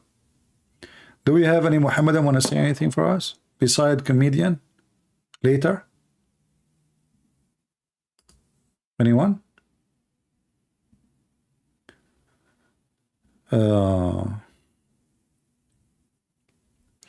right, happy for you.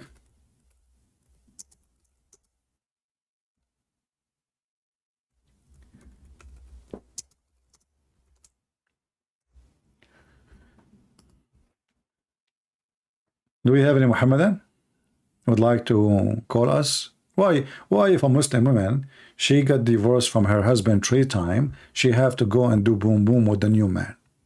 What is the wisdom of this? What exactly the reason? Any Muslim can tell us? Any Muhammadan?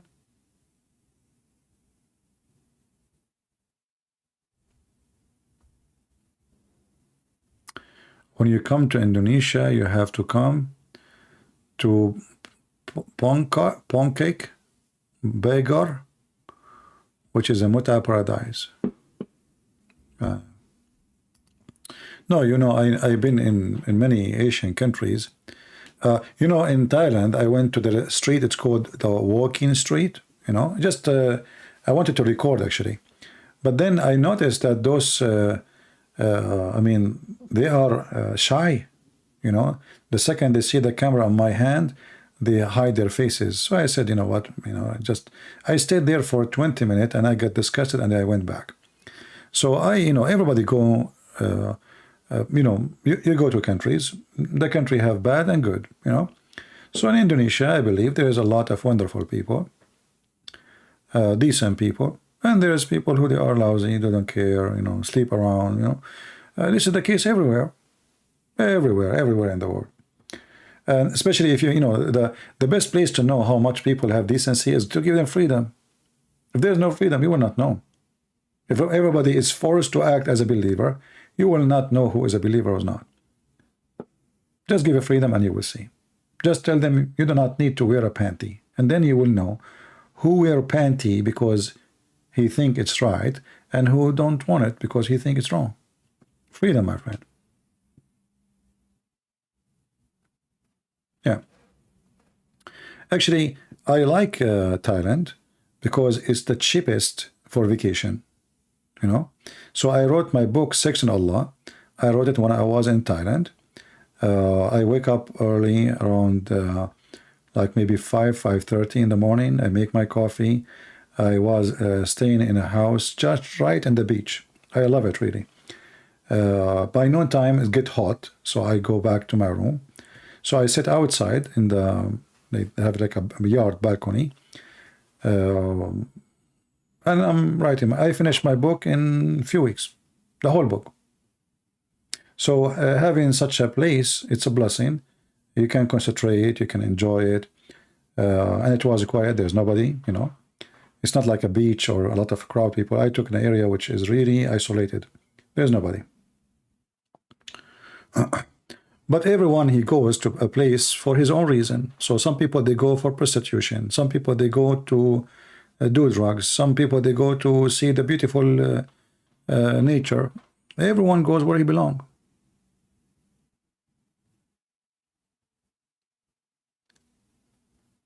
All right? Everyone goes where he belongs. The fly, they go to the garbage, and the bees, they go to the flower. You do not need to separate them. Just put flowers and put garbage. Happy year of the Lord, my friend. Happy year of the Lord. We pray for peace. We pray for peace in Ukraine. You know, it's very painful to see every day more people getting killed. I mean, those people are poor. And, you know, it makes me really angry when you see, because they are poor, people, they take advantage of them, and everybody is putting conditions on them. Like in America, you know, they are abusing the Ukrainian to support them. Many people think, oh, the American, they are supporting. They don't support for free. Nothing for free. So this stupid Putin, he put a lot of pressure in poor countries. We have many beasts in this earth. I pray they will not exist soon. But would the Lord answer my prayer? I don't know. Like Putin, Erdogan, the Prince of Qatar, you know, who else? Who else? Very evil ones. There's a lot actually to count, you know. People who they are really causing chaos in the world and supporting terrorism. But from my heart, I pray for all Muslims to have peace, even to have a good life. We as Christians, we should not hate them. But, you know, we hate those who do teach hate. You know, when we speak against Islam, I'm not speaking against a person who's a Muslim. I'm speaking against a false teaching will take you to hell. As simple as that. Erdogan is a good man? Well, you need to ask the Kurdish about that, and the Syrian, and the Iranian, and his people. Every single person will go in the election against Erdogan, he end in jail. You see how good he is? Actually, Erdogan, he made Turkey the most weak country ever now, because he put all the expert army officers in jail. All of them. He is supposed to cleanse the army, since what it's called the Q against him. And right now, he is like a puppy. So in the beginning, he wanted to change the regime of Syria. Now he is kissing their ass. He is desperate to visit Syria. Why? Because he noticed the Russian will not let them down. So the Assad is staying. He did the same with the Saudi. He want to fight the Saudi. He wouldn't want to speak to them. The Egyptian, the Emirati, the Bahrain. And later he come like a puppy kissing their ass. Why? Because Turkey is bankrupt. So my friend, when you talk about a country, go and see what someone he is called the president, what he did. Like as an example, Biden, he came to USA. He made our economy way, way, way bad compared to what is before. But still America is one of the most worthy, if not is the most wealthy country in the world. But Erdogan, he made the country currency equal to toilet papers. Go check it out. The price of the chicken in the morning is different from the price of the chicken at night. The same day. 3 times, 4 times. You don't even have a country, my friend, in Turkey. There's no country. And this is why this guy, he's like a beggar for money. He sat in front of a church or a mosque, and he threatened he will make noise if you don't give him money. So he threatened the European, I will open the borders for immigrant. Give me money. They gave him money for the last 10 years. He never have enough because his country is bankrupt. Even though the 4 million refugees from Syria, they are Muslims. Why the European, they will pay you? Well, because simply if you don't pay me, I will let them come to you. Very simple, you know, gang.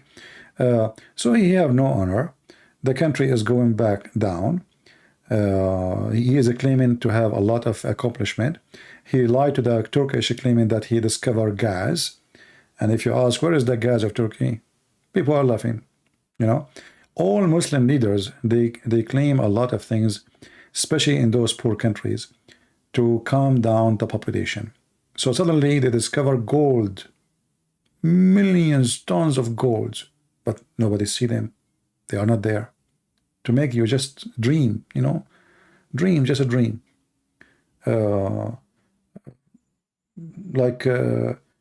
Always there's discovery somewhere, always, always. But those countries never get rich, and we don't see what they discover.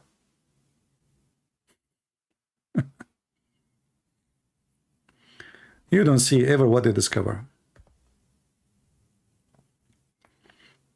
Yeah, Erdogan, he go crazy because Cyprus, they are finding gas. Yeah, Greece, they are finding gas. I mean, next border, and the border next to them in Syria, they have a lot of gas where the Kurdish are located. You see, this is why Erdogan trying to occupy that area, not because he is trying to fight the Kurdish as he claimed, but he is a thief.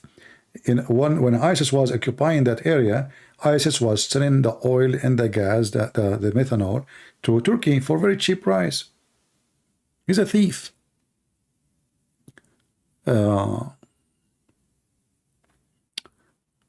Anyway, I believe that everyone, he will go where he belongs, and the Lord will punish all those criminals sooner or later. Anyone, he have a blood of innocent people in his hand, he will pay sooner or later.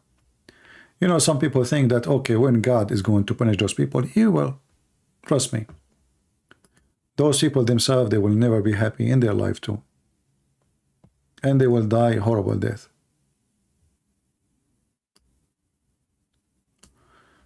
Any ustaz from Indonesia would like to call us?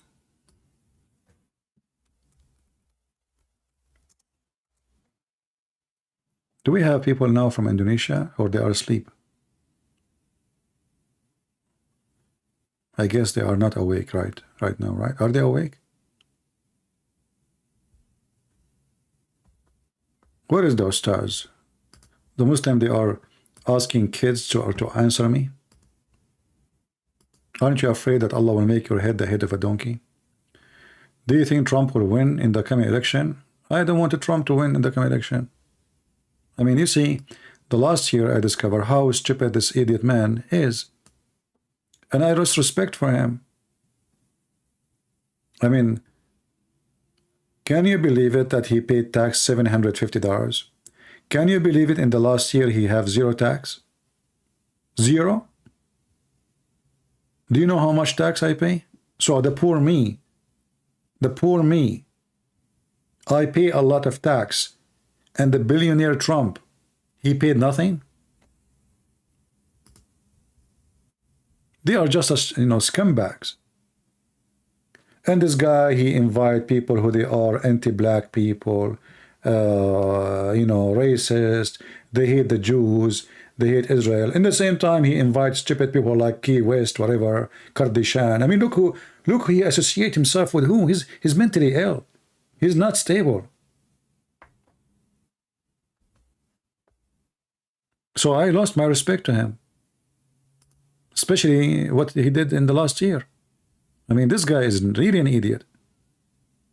After he lost the election, he started doing stupid things. Like, as an example, right away, he told people to go and attack the Congress. And then, after they went, he washed his hand from all what happened. You see, people, they trusted him. He is the one who told them it's in TV. When they went there, he don't know them. He have no idea. When he was a president, he was burdening who? The rich ones, his friends, Very Biden, Trump, all is the same garbage, my friend. We want somebody is smart, somebody is decent. Those are just businessmen. They are just businessmen.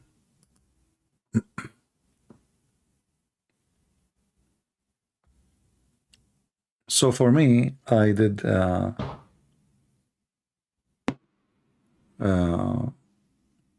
I lost my respect for this man. And I lost my respect for him actually. From the beginning, I noticed something fishy about him since he started having his daughter. I mean, his daughter is a fashion designer. Suddenly she became an expert in politics. I mean, what is education? Her education? He went in TV, he said, Qatar supporting terrorists. They need to stop. And then later, Qatar, they rented a building from his son-in-law for $1 billion. Isn't it this is obvious that this is a bribe? Isn't it this is obvious?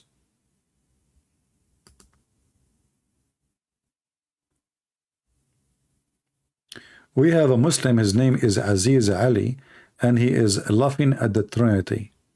Hey Aziz, why you don't call me my friend so we can talk about the Trinity? What if I show you that your prophet, he worshipped the Trinity? Isn't it Allah is based on number 3, and even he have 3 daughters?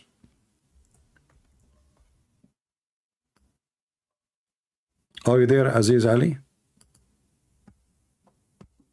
Your God himself is a Trinity God.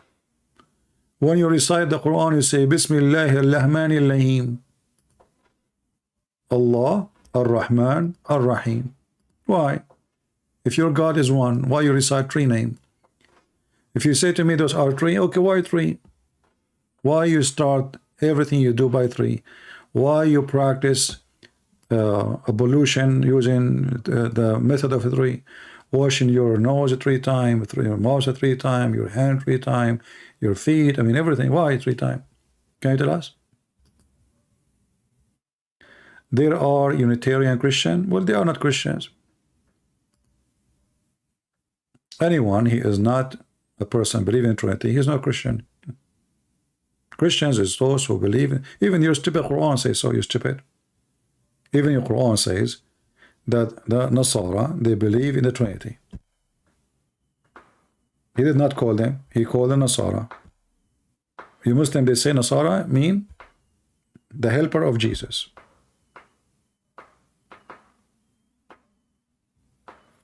So you are being an idiot.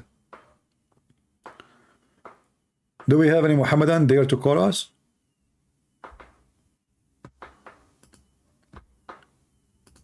Don't forget to subscribe, especially if you are a Muslim, because we can help you to leave Islam, you and your family, and we can teach you what do you need about such a mad religion. Why, if you divorce your wife 3 times, she have to go and F a new husband? Because number 3 is perfect. If I go right now and search in the hadith, I will type just in English number 3 in front of your eyes. What I will find? Watch. I did not search for anything. I just typed the word 3 times. You're a prophet, he seek burden from Allah 3 times. Why?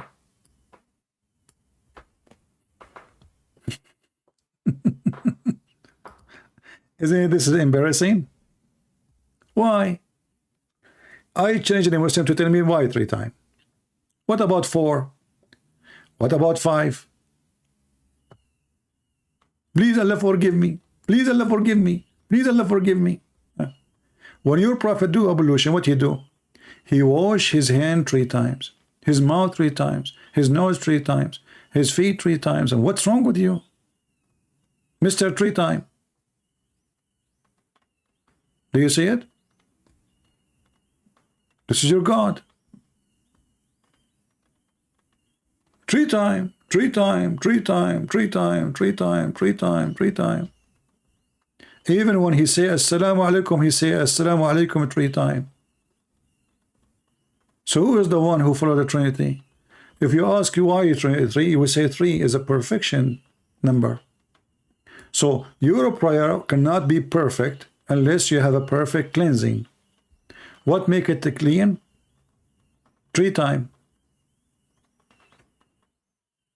It's in front of you. If you do it once, it's not fine. If you do it 5, it's not right. Even the Quran says you pray 3 times, not 5 times. There's nowhere in the Quran says you pray 5 times.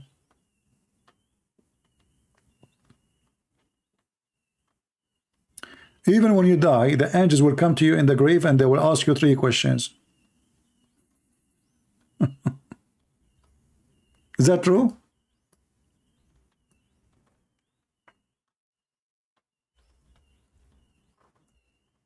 Muslim, is that true? The angels will ask you in the grave.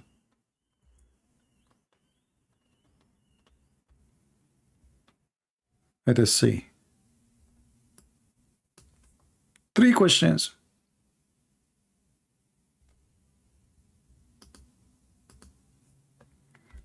There's a video of the punishment of the grave, which is hilarious. We used to play it. A guy from Pakistan. And the guy is so into the, he really believe in it, the stories of Muhammad. If you watch it, you will die laughing.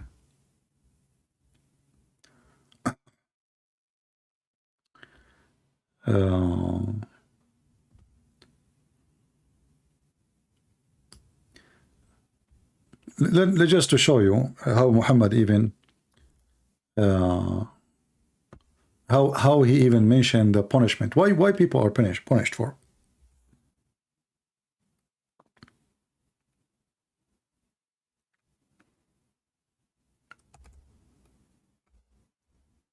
Any Muslim can tell me what is the most reason for punishment in the grave? Is it true it is because you pee?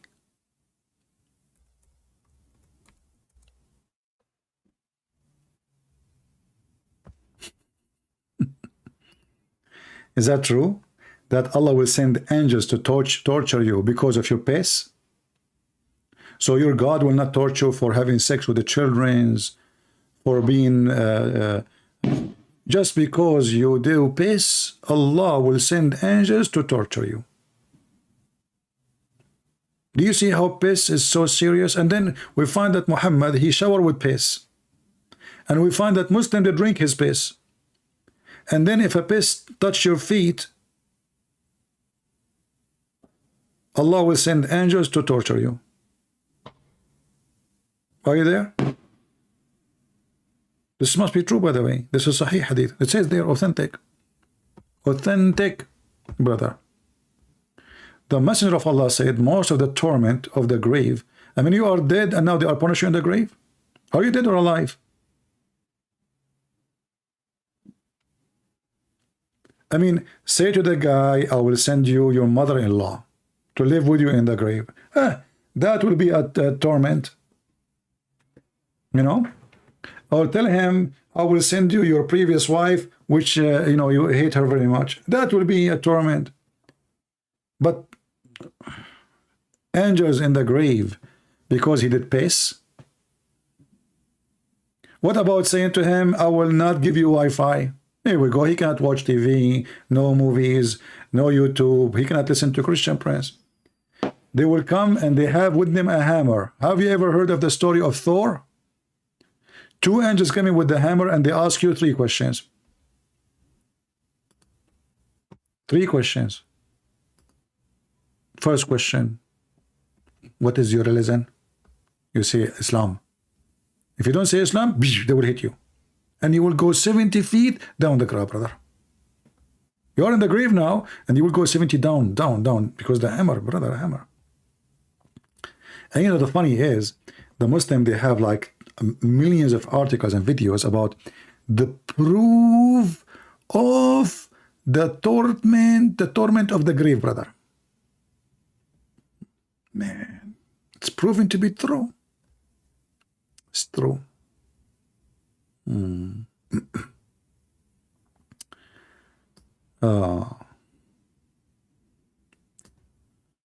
Let me see if I can find you this hadith.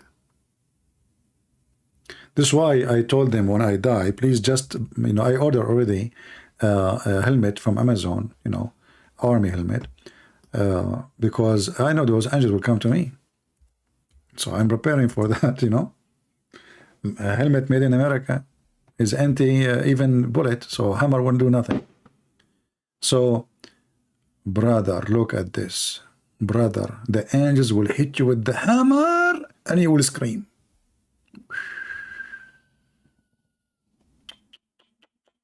They ask you, who is this man? With Muhammad, they will show you a picture. Who is this man? He will say, I don't know. They hit you. Brother.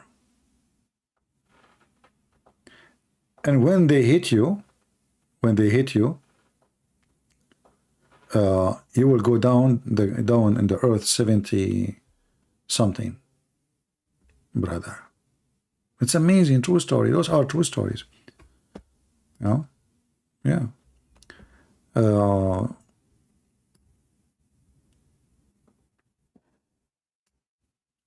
And yeah, and the one who is a Muslim, by the way, he will have a wide grave. Wide grave. The one who is not a Muslim, Allah will make his grave so narrow. If you are a Muslim, your grave, Allah will make it 70 cubic by 70 cubic. But your parents, they dig only for you like 1 meter. Allah will dig it later and he will make it 70?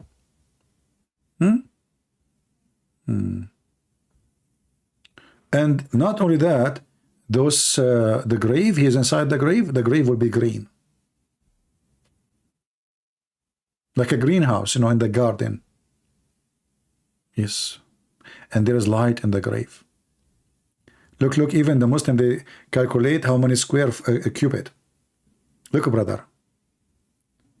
Abu Hurairah reported Allah Messenger saying, when the dead is buried, 2 black and the blue angels, one called Al-Munkar and the one is called Al-Nakir, they come to him and ask him what his opinion he hold about this man,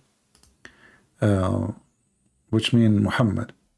If he is a believer, he replies, he is the servant and the messenger of God. I testify there is no God but Allah, and no prophet but Muhammad. They will say, okay. They know now. He would say a space of 4,900 square cubits is then made for him in the grave. You have a stadium, man. It's illuminated for him, and he is told to sleep. He's asleep and it's illuminated now, and it will then express a desire to return to his family. Oh boy. To tell them, he want to go and tell them how big his apartment and grave, but it will be told to sleep like one newly married.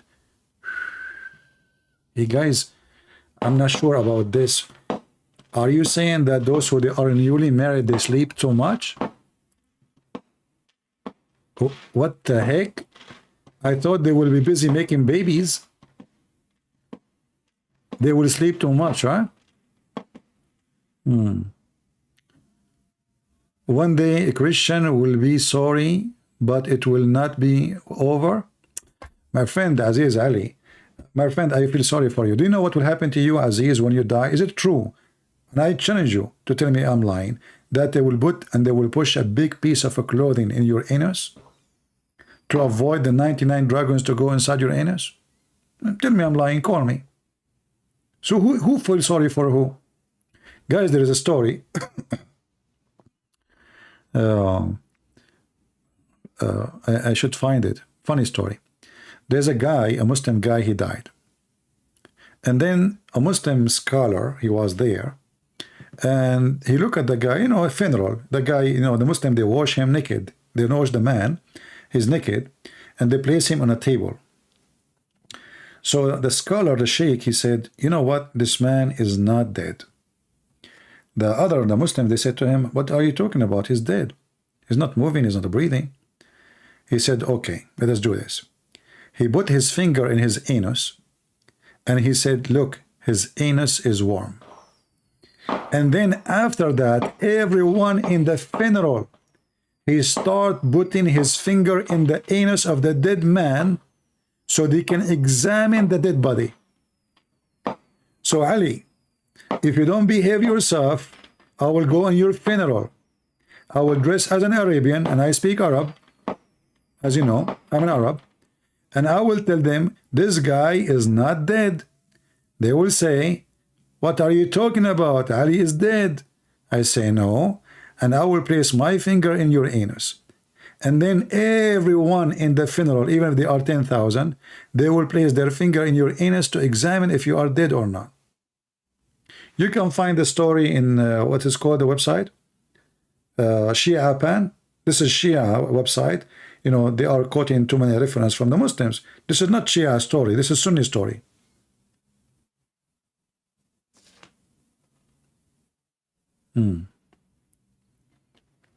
So don't go there. Otherwise, you know, I have 99,000 subscribers. I will go and I will take them all to the funeral, your funeral. And then I will tell them he is not dead, and I will put my finger. And then everyone will place his finger. Yuck. What a religion, man.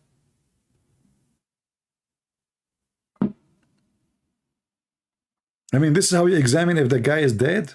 You cannot find different solution. What about put it in his mouth? His anus. You are in Arabia, in Caucasus. You know Arabistan Arabi? I do not know Arabistan Arabi. That's deep. That's very deep. I'm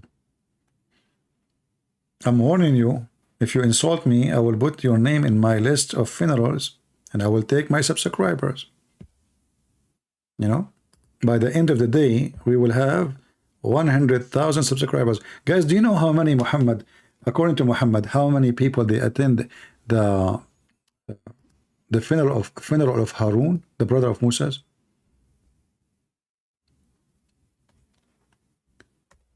Anyone knows? Let me find the hadith. Hold on. 40,000. 40,000. But this is not a big deal. I mean, the number is not the big deal.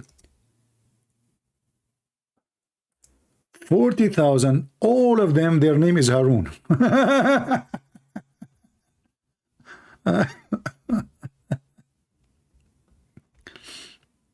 Oh boy. Let me see if I can find.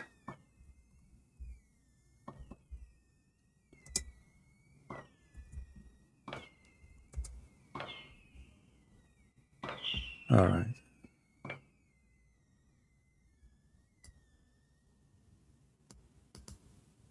Let's see if we can find this one in English. Ah, we can't find it in English. But we can find it in the tafsir.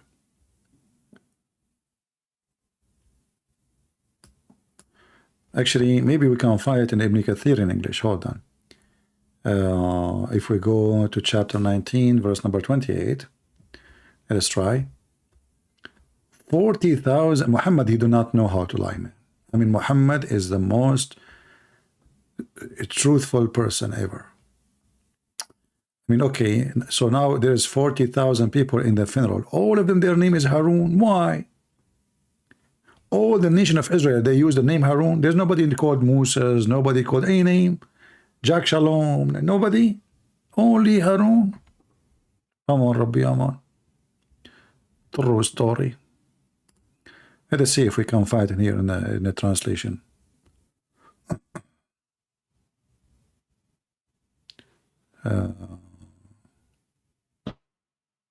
Maybe it's not here. Okay, they took it off. In Arabic, I think it exists in Arabic. But we can go here. This is an Arabic website, and this is the interpretation for the verse. It says here, let me show you. I will use Google Translation. I guess it's going to switch now to Indonesian. Oh, it's in English. All right. So Aaron and Moses, etc. Okay. So he was followed in the funeral. 40,000 of children of Israel. All of them, they are called Aaron. Brother. 40,000 was in the funeral of Aaron, and all of them, brother, their name is Aaron. Let me send you the link. And remember, you have to use Google Translation. And remember, Prophet Muhammad, he don't lie. He don't lie. This is all is true. Well, I was there. My real name is Harun too. You know? Yeah. 40,000, all of them from the children of Israel. And all of them, their name, 40,000, not 14. 40,000. 40, not 14. Why you are shrinking the numbers? 40,000. All of them, all of those 40 in the funeral look like, you know, Musa's. He did not attend the funeral. The family did not attend. Nobody, because your name is not Harun. You cannot attend the funeral unless your name is Aaron. 40,000 attend the funeral. All of them, they are Aaron. Everyone. And for sure, Muhammad is telling the story, the true story. You know, even though Muhammad never saw Aaron and he never was there, you know. Hey, my friend from Ghana, how are you? Thank you, brother. We love you too. All right. So I think we have a good time today. And those, like, you wanna translate to the Indonesian, cut the part which you think it's good to answer those liars about what he said. He said that it's mawquf, which means it's not from the Prophet, and later he mentioned himself the hadith, which is saying the Prophet said. He's stupid. And he said, you become a friend, and we showed you that the Muslims are using humility and force and sword. Because they are afraid of the sword, they are converting. Because they want to free themselves from slavery, they convert. Not because they believe in Islam. And I'm not going to stay, because soon it's going to go crazy here, you know, as you know. And when it go crazy here, it go crazy.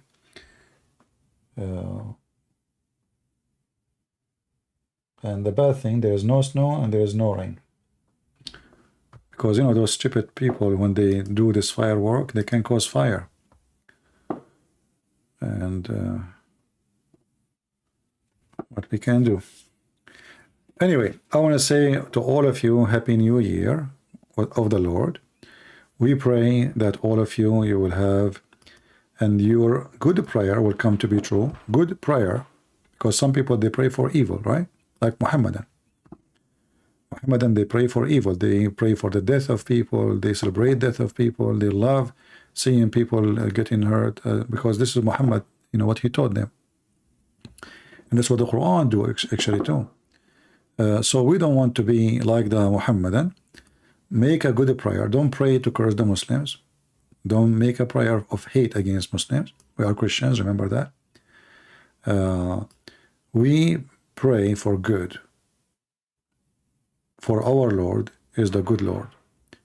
And the Lord himself, he knew who should be punished and who should not. Don't worry about it.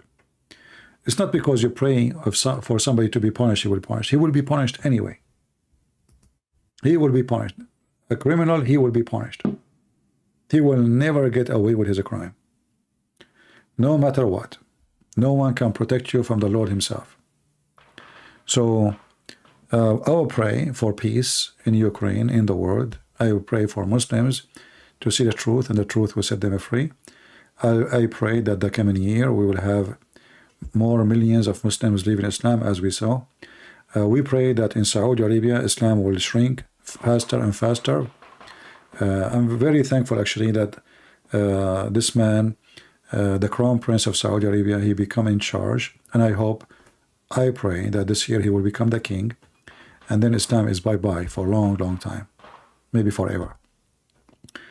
I pray that every person get what he deserve. The good one get what he deserve, and the bad one get what he deserve.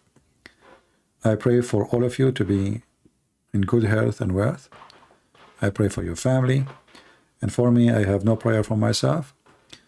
For I believe the Lord, he knew what I need and what I don't. So I don't like to pray for myself. I like to pray for the world. And I want to have a happy life by having happy people. Not me happy. Happy people, because that make me happy. When I see people are happy, when I see people live in Islam, when I see Christian learning to defend their faith, that make me happy. So when you are happy, I'm happy. And when we have more children's youth are saved, and they listen and they learn, we are creating a new generation of warriors who defend the faith, not TikTok of girls dancing and people watching. We want really Christians. Number doesn't mean anything. What means is the quality. So we pray for the quality. and the quality we stay. Christianity was always best when the Christians were discriminated, not when they are comfortable. The disciples, they paid their life, every single one of them. At that time, Christianity was flourishing. And now, Christianity is flourishing because there is still disciples. But a lot of people, they call themselves Christian by name. They don't count. The one who count is the one who served the Lord and he do something for the Lord. You know, there is the parable of the talents in the Bible, and you will see the one who invest, the one who double it, and the one who hide it. So don't be the one who hide it. Don't be, because then you will be sorry. That means you are selfish. One day you will go back where you came from, and then you will be questioned, what you brought with you for me. If your hands is empty-handed, and God don't want your money, God, our God, you cannot bribe him like the God of the Quran. The God of the Quran says, if you give the Prophet a loan, Allah will double it for you in heaven. That in Christianity is false. In Christianity, you cannot say the word thank you God 100 times as Muhammad, the stupid Muhammad said, and your sin will be forgiven. That only for stupid people. That cannot be true. You say 1,000 times or 100 times, nothing will change. Nothing will change. This Muhammad is making fun of you. Look at this. 100 times. All your sin is gone. Whoever recite this 100 times in the morning and in the evening will not be suppressed in the day of resurrection. So I can do sin all day long. But in the morning I will say it. Afternoon I will say it. And in very short 2 words. Subhanallah wa bihamdihi. 2 words. Say it in the morning. Say it before you sleep. 100 times. All your sin is gone. Same here. Different one. Different sentence. Choose any sentence you like. Say it 100 times. All your sin is gone. This is what Islam teach. Islam is satanic, because now I can go and do and commit all sin, and then at the end of the night I say those sentences and I'm good to go. I'm going to heaven guaranteed, according to Muhammad. So it's very stupid religion, and you have to have a brain of a child to believe in such a thing. But I believe there's a lot of people, they maybe in the beginning they are not educated. They are not focusing, not reading carefully, but by our help they will see that this cannot be from God. This is the opposite of what Jesus said. Remember when Jesus said, not everyone says to me, Lord, Lord. So you say it to Jesus 100 times, 1,000 times, 1 billion times, doesn't make you go into heaven. He said, not everyone says to me, Lord, Lord, will enter the kingdom of my Father, but the one who does his will. Muhammad, here you say a sentence, you go to heaven, that's it. That is a fraud. That is Satan. He's trying to fool you so you can do more and more and you go to hell. Because at the end of the day, you say those funny words and now you are going to go to heaven. Very stupid religion. It's not godly and it's far away from anything is good. The good God will not accept a foolish words. Your words mean nothing if you don't practice your words. Do we agree? Your words mean nothing. So you say God, God, but you are a thief.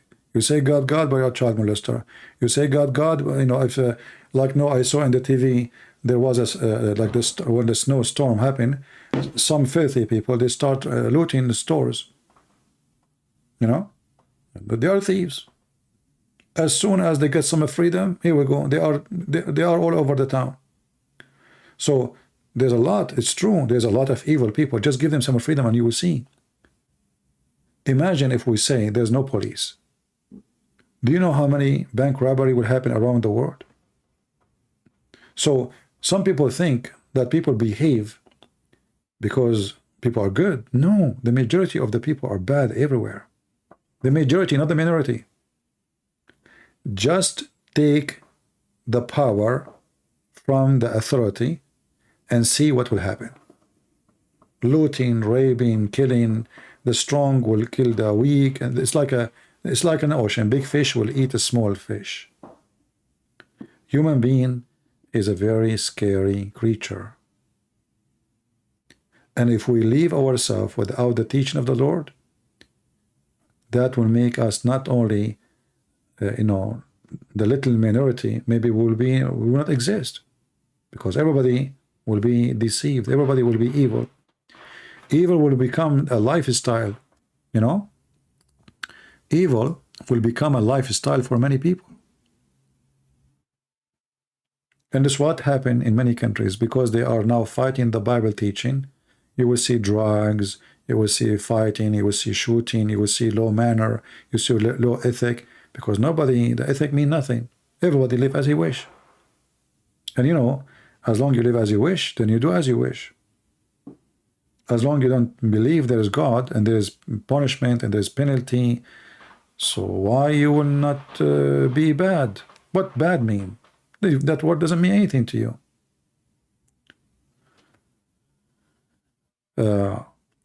So having believer in Jesus is what makes society a good society.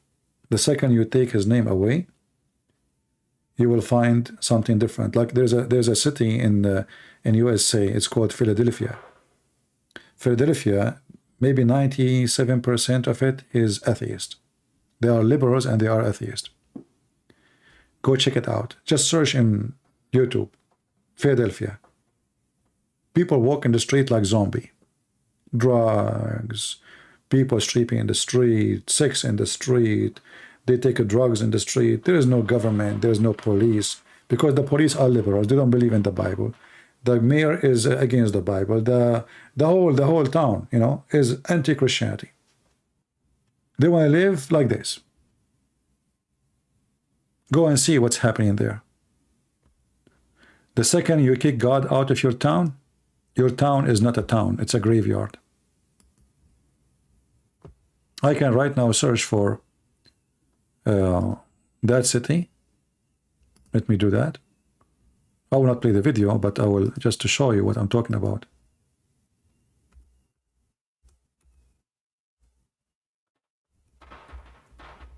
Very scary. Very, very scary. Oh, I'm typing in Arabic.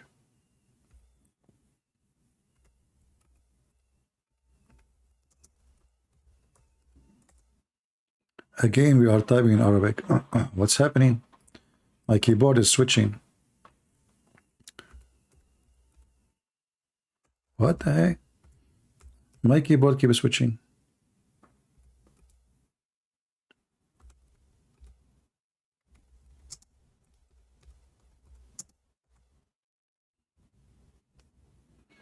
Guys, this is real. This is not, this is real. Look at this. Do you know why this woman, what she's doing? They walk in the street and they bow down like this and they don't move. This is not like a picture. The woman, she will be standing like this for maybe 40 minutes, 50 minutes, maybe an hour. They will walk in the street and they will bow down because the drugs damage their brain. And now they are seeing things in their head. So they see things. They are like, they think they are sitting in the couch or watching a movie. It's a zombie town. Look at this. Look at this. Look at this. Look. Look what this girl she is wearing. Look, naked. She is wearing panty. Walking on the street. Look at this guy. This is a town. This is a city. This is what happened when people they leave God. They don't want God. They hate God. This is what will happen to your children. If you don't teach your children the Bible, you and your children will end like this. Look, this is not a movie. This is real.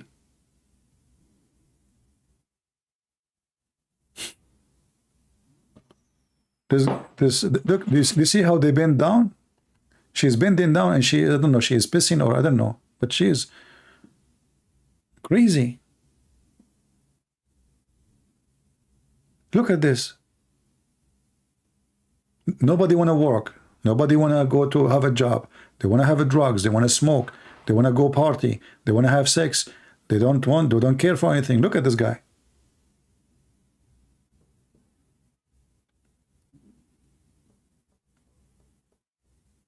And not only that, do you know like how fast you get old when you take drugs?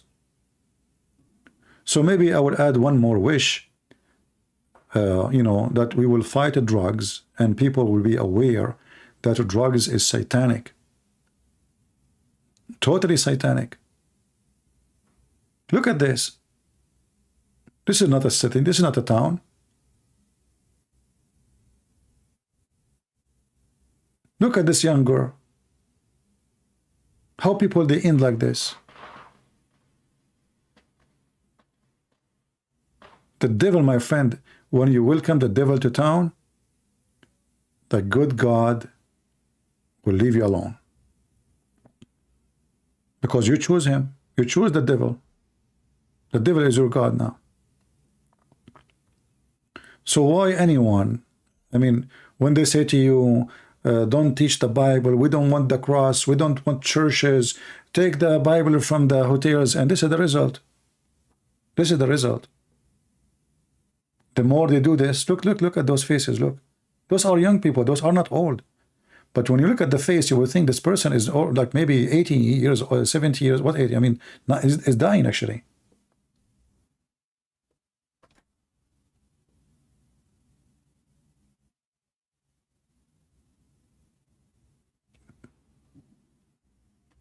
Very disgusting, very scary. So you need to teach your children about the drugs, about all evil things in around you. Islam is one kind of the drugs. It's very dangerous too. Because now you will think you are killing people to serve God. No different.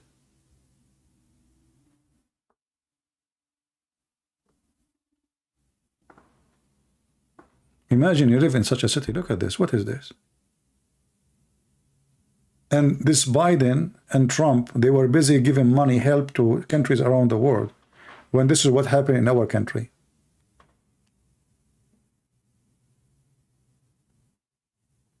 In the American TV, they are worried about women in Afghanistan, but they are not worried about their women here.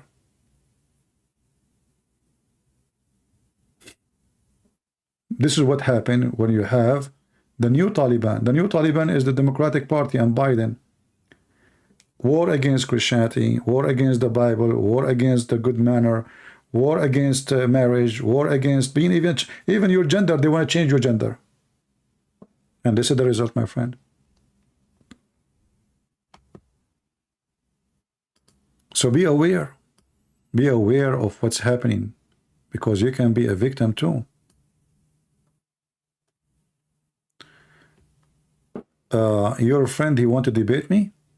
Well, my Skype is here, but I was going to go actually. Maybe next time, because you know, soon we will have a new year here and things will go crazy. I will not even be able to hear him. Shooting will start, firework will start, crazy stuff.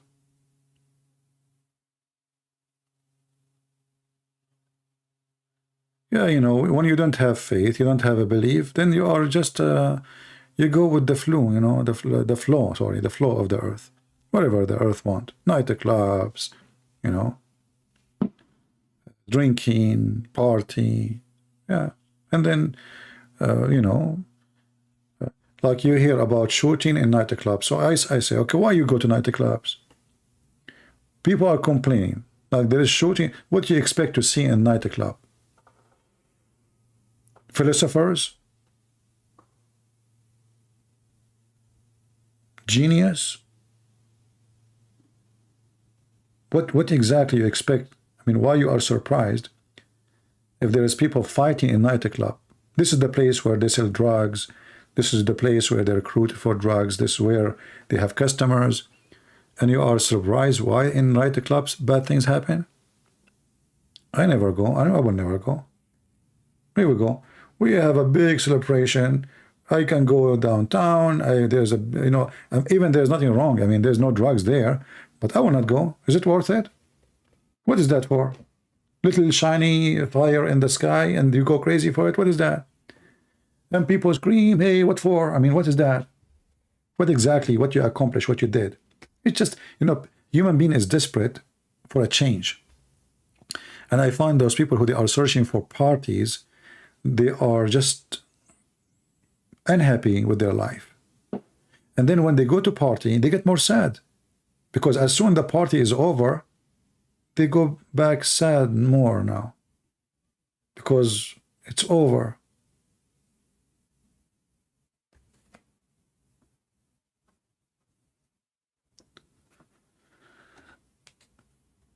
Always we say that appreciation is the key of happiness, nothing else.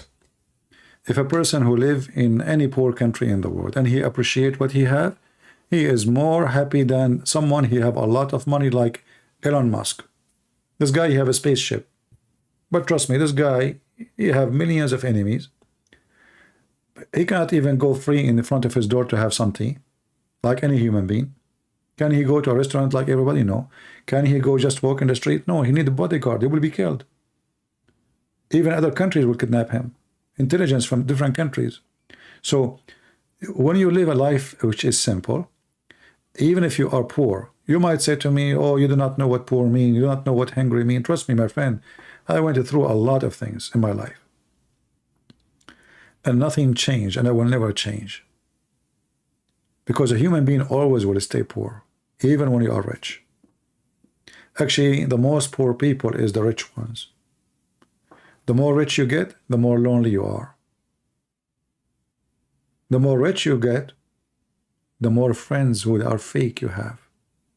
Because they are friending you because you are rich. Let us see if you are poor, who of them will friend you. And not only that, you will notice people when they get rich, they don't want to friend the poor one. Like, you know, Obama, he speak always about supporting the black community.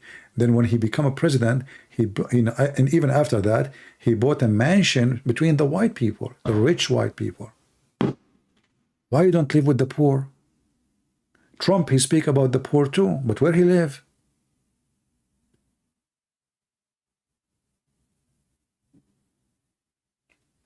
Right? Would you like to debate my atheist friend? Well, I can debate him, no problem. But I would debate an atheist about what? The guy he think he's a monkey. I have to give up. What I will debate about? Nothing. There's nothing really we can debate about with someone who think he's a monkey. He want to convince me that one day he used to be a frog or a mosquitoes. Okay, I will agree. Why I want to waste my time with somebody who's an atheist? Atheist is somebody, he is, you know, weirdo. He's confused and he think he's an animal. So what we share together to debate about? Nothing. And then you ask the atheist, are you going to have sex with your mother? He say, no. Why you are insulting me? Okay, well, aren't you an atheist? In which book it says it's not a good manner to have sex with your mother or your daughter? This is you take it from somebody you have a belief. Is that your book? Isn't you an animal? Animal, they have sex with their mother. Either you are an animal or you are not. Are you saying to me you are an animal with value?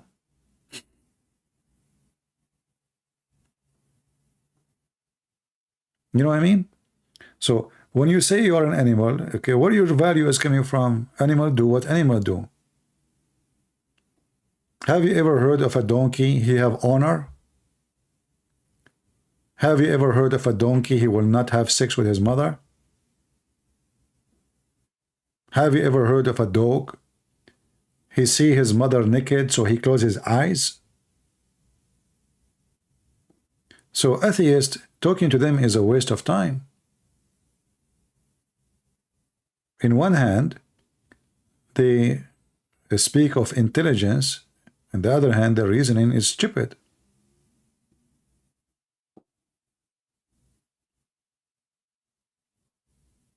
Very stupid reasoning. So there is nothing to debate about. An atheist, he will tell you he believes in the Big Bang. If there's any proof of it, he will say to you science. Even science never says so. Science says theory of the Big Bang. I can make a theory now.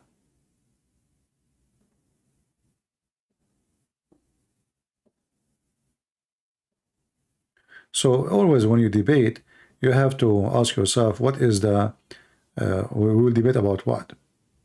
There's nothing. When we debate with Muslims, you see Muslims and atheists, they are the opposite, but they are in the same direction. As an example, the atheist, he want to prove to us that he used to be a monkey, like Darwin. And the Muslim want to prove to us that the Jews, they used to be human and they become monkeys. Allah, he cursed them because they fish in Saturday. So one, he want to prove to us that human used to be monkeys and they become human, and the other one will prove to us that human become monkeys. So now we have two religions. Atheism is a religion.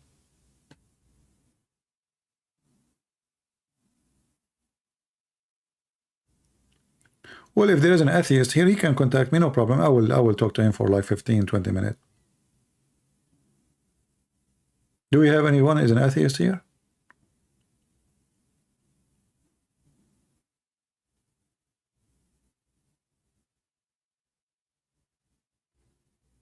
Actually, once I was debating an atheist, I lost my debate right away. After 2 seconds, he asked me a question. I wasn't expecting the question.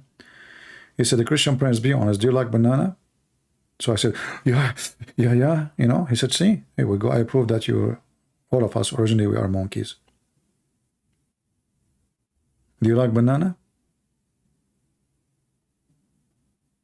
As long as you eat banana, and you like banana, and monkeys like banana, obviously we have the same roots. Very simple. Once a person, he said to me, do you like chocolate? I said, no. He said, see, he's racist. He don't like brown color. So when you debate with somebody, you have to debate with somebody have the quality of a brain. Quality of a brain.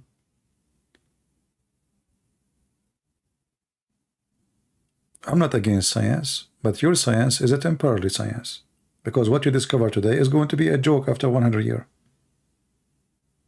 Right now, we are proud about going to the space. 200 years from now, they will be laughing at what we have. The same as we laugh now at what people have like 300 years ago. Trust me, this will happen. They literally will laugh at you. You know, not long time ago, the women, she say, like when women, she get married, a lot of responsibility. Why? They have to do the laundry. I mean, now, women, they say, we are tired, I did laundry. What she did, she put her clothes in a hole and she pushed the bottom. Now she is tired.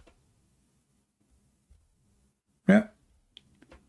So, you know, mentality of people change. Understanding of suffering or struggle is different. A woman today, she think, I'm not talking against women now, I'm saying men too and women, they think that they are really struggling. But compared to what people used to have, like in the old days, if somebody want to fix his teeth, how would they take the teeth off? Go check history. And now you speak about going to the dentist, of how painful it is. Now, after all the medication, and so the understanding of a struggle is flexible. So your struggle today is a joke tomorrow, and their struggle yesterday, we don't even know about it. How people used to live, how much they suffer. Right now, you go in the airplane, you know, you go in 12, 16 hours, you are in Philippines or Korea or in Thailand. Before to do that, you have to travel. You know, I have an uncle. He went he want to immigrate. So he went to the port. He told them, I want to go to America. They asked him, do you have the money? He said, sure. So he gave them the money. He said, now we are loading. Come afternoon, we will be ready, and we go. He jumped in the ship. I don't know after how many weeks. I'm not sure about how long it take. a couple of weeks, maybe a month, I'm not sure. They arrive. He is happy, you know, he arrived to America. When he jumped in the port, nobody speak English. He said, why nobody speak English? They said to him, this is Brazil. He said, I don't want to go to Brazil. They said, didn't you ask for America? This is America. All of it is America. So, you know, not long time ago, people used to be totally different. Travel is different. Destiny, your destiny, you decide your destiny by making a silly mistake. The guy, he want to go to USA, he ended in Brazil. And he died there.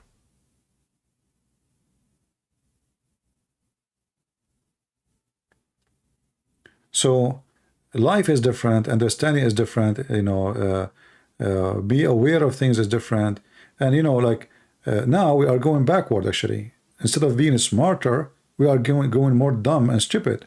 Drugs, the people are confused about their gender. They don't know who is the male, who is the female. They are busy about, should we mix the bathroom? I mean, look what they are busy about. I mean, very silly, very stupid. You know, this is what atheism is about. They don't want your daughter to say, I'm a girl. Don't want your son to say, I'm a boy. And even some places, they are giving children some hormone to change their gender. So, you know, human beings are really suffering from a lot of problems. Somebody saying, can a Christian cause? Okay, guys, I can come back. If you want me to come back, I have no problem. I will rest for a little bit. How many people want me to come back? Because I just want to like avoid the noise time. You know? Because soon it's going to go crazy here. I'm just trying to avoid it. I can, you know what, maybe I should come tomorrow. Enough for today, isn't it? Don't you have enough? Aren't you bored listening to me? 15 minutes? Are you kidding me? You want to give me excuse for thank you? You know, they told me you can go for 15 minutes and come back. Thank you, I appreciate 15 minutes. The whole 15 minutes for me? Wow, that's good, you know. I mean, Joe Biden, he can do a lot of things in 15 minutes. Yeah. Tomorrow? Well, you know what? I don't want to promise. I will go and take some rest. If I feel I can come back, I will. After, for sure, the noises go. And actually, soon, you know what the problem is, when it is middle of the night and this fire crazy work go, the smell outside is disgusting. Honestly, I hate it. So I close all my windows.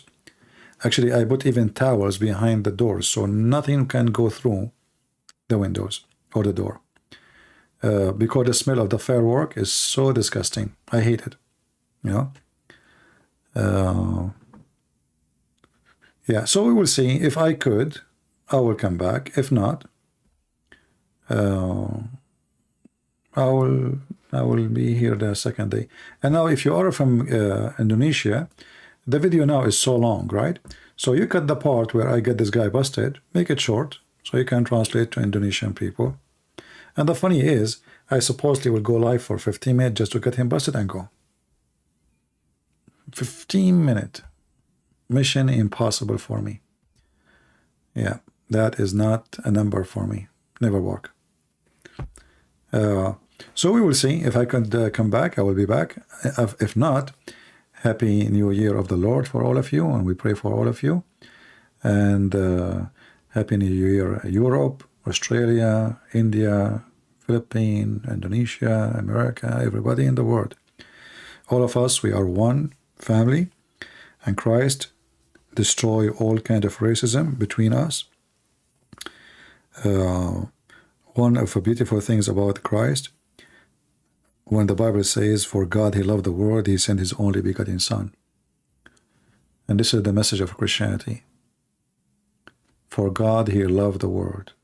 Not the white, not the black, not the Asian, not the whole world. All of you who accept the Messiah, you are a child of God. Your color mean nothing. Your language mean nothing. Your citizenship mean nothing. What count is who is your Lord. Either you worship the devil or you worship the Messiah. And if you worship the Messiah, you love every human being. He is from India, he is from Philippines, he is from Indonesia, he is white, he is black, it doesn't matter. Christ unite us, the devil divide us. Remember that. And Islam bring division. Jesus bring love.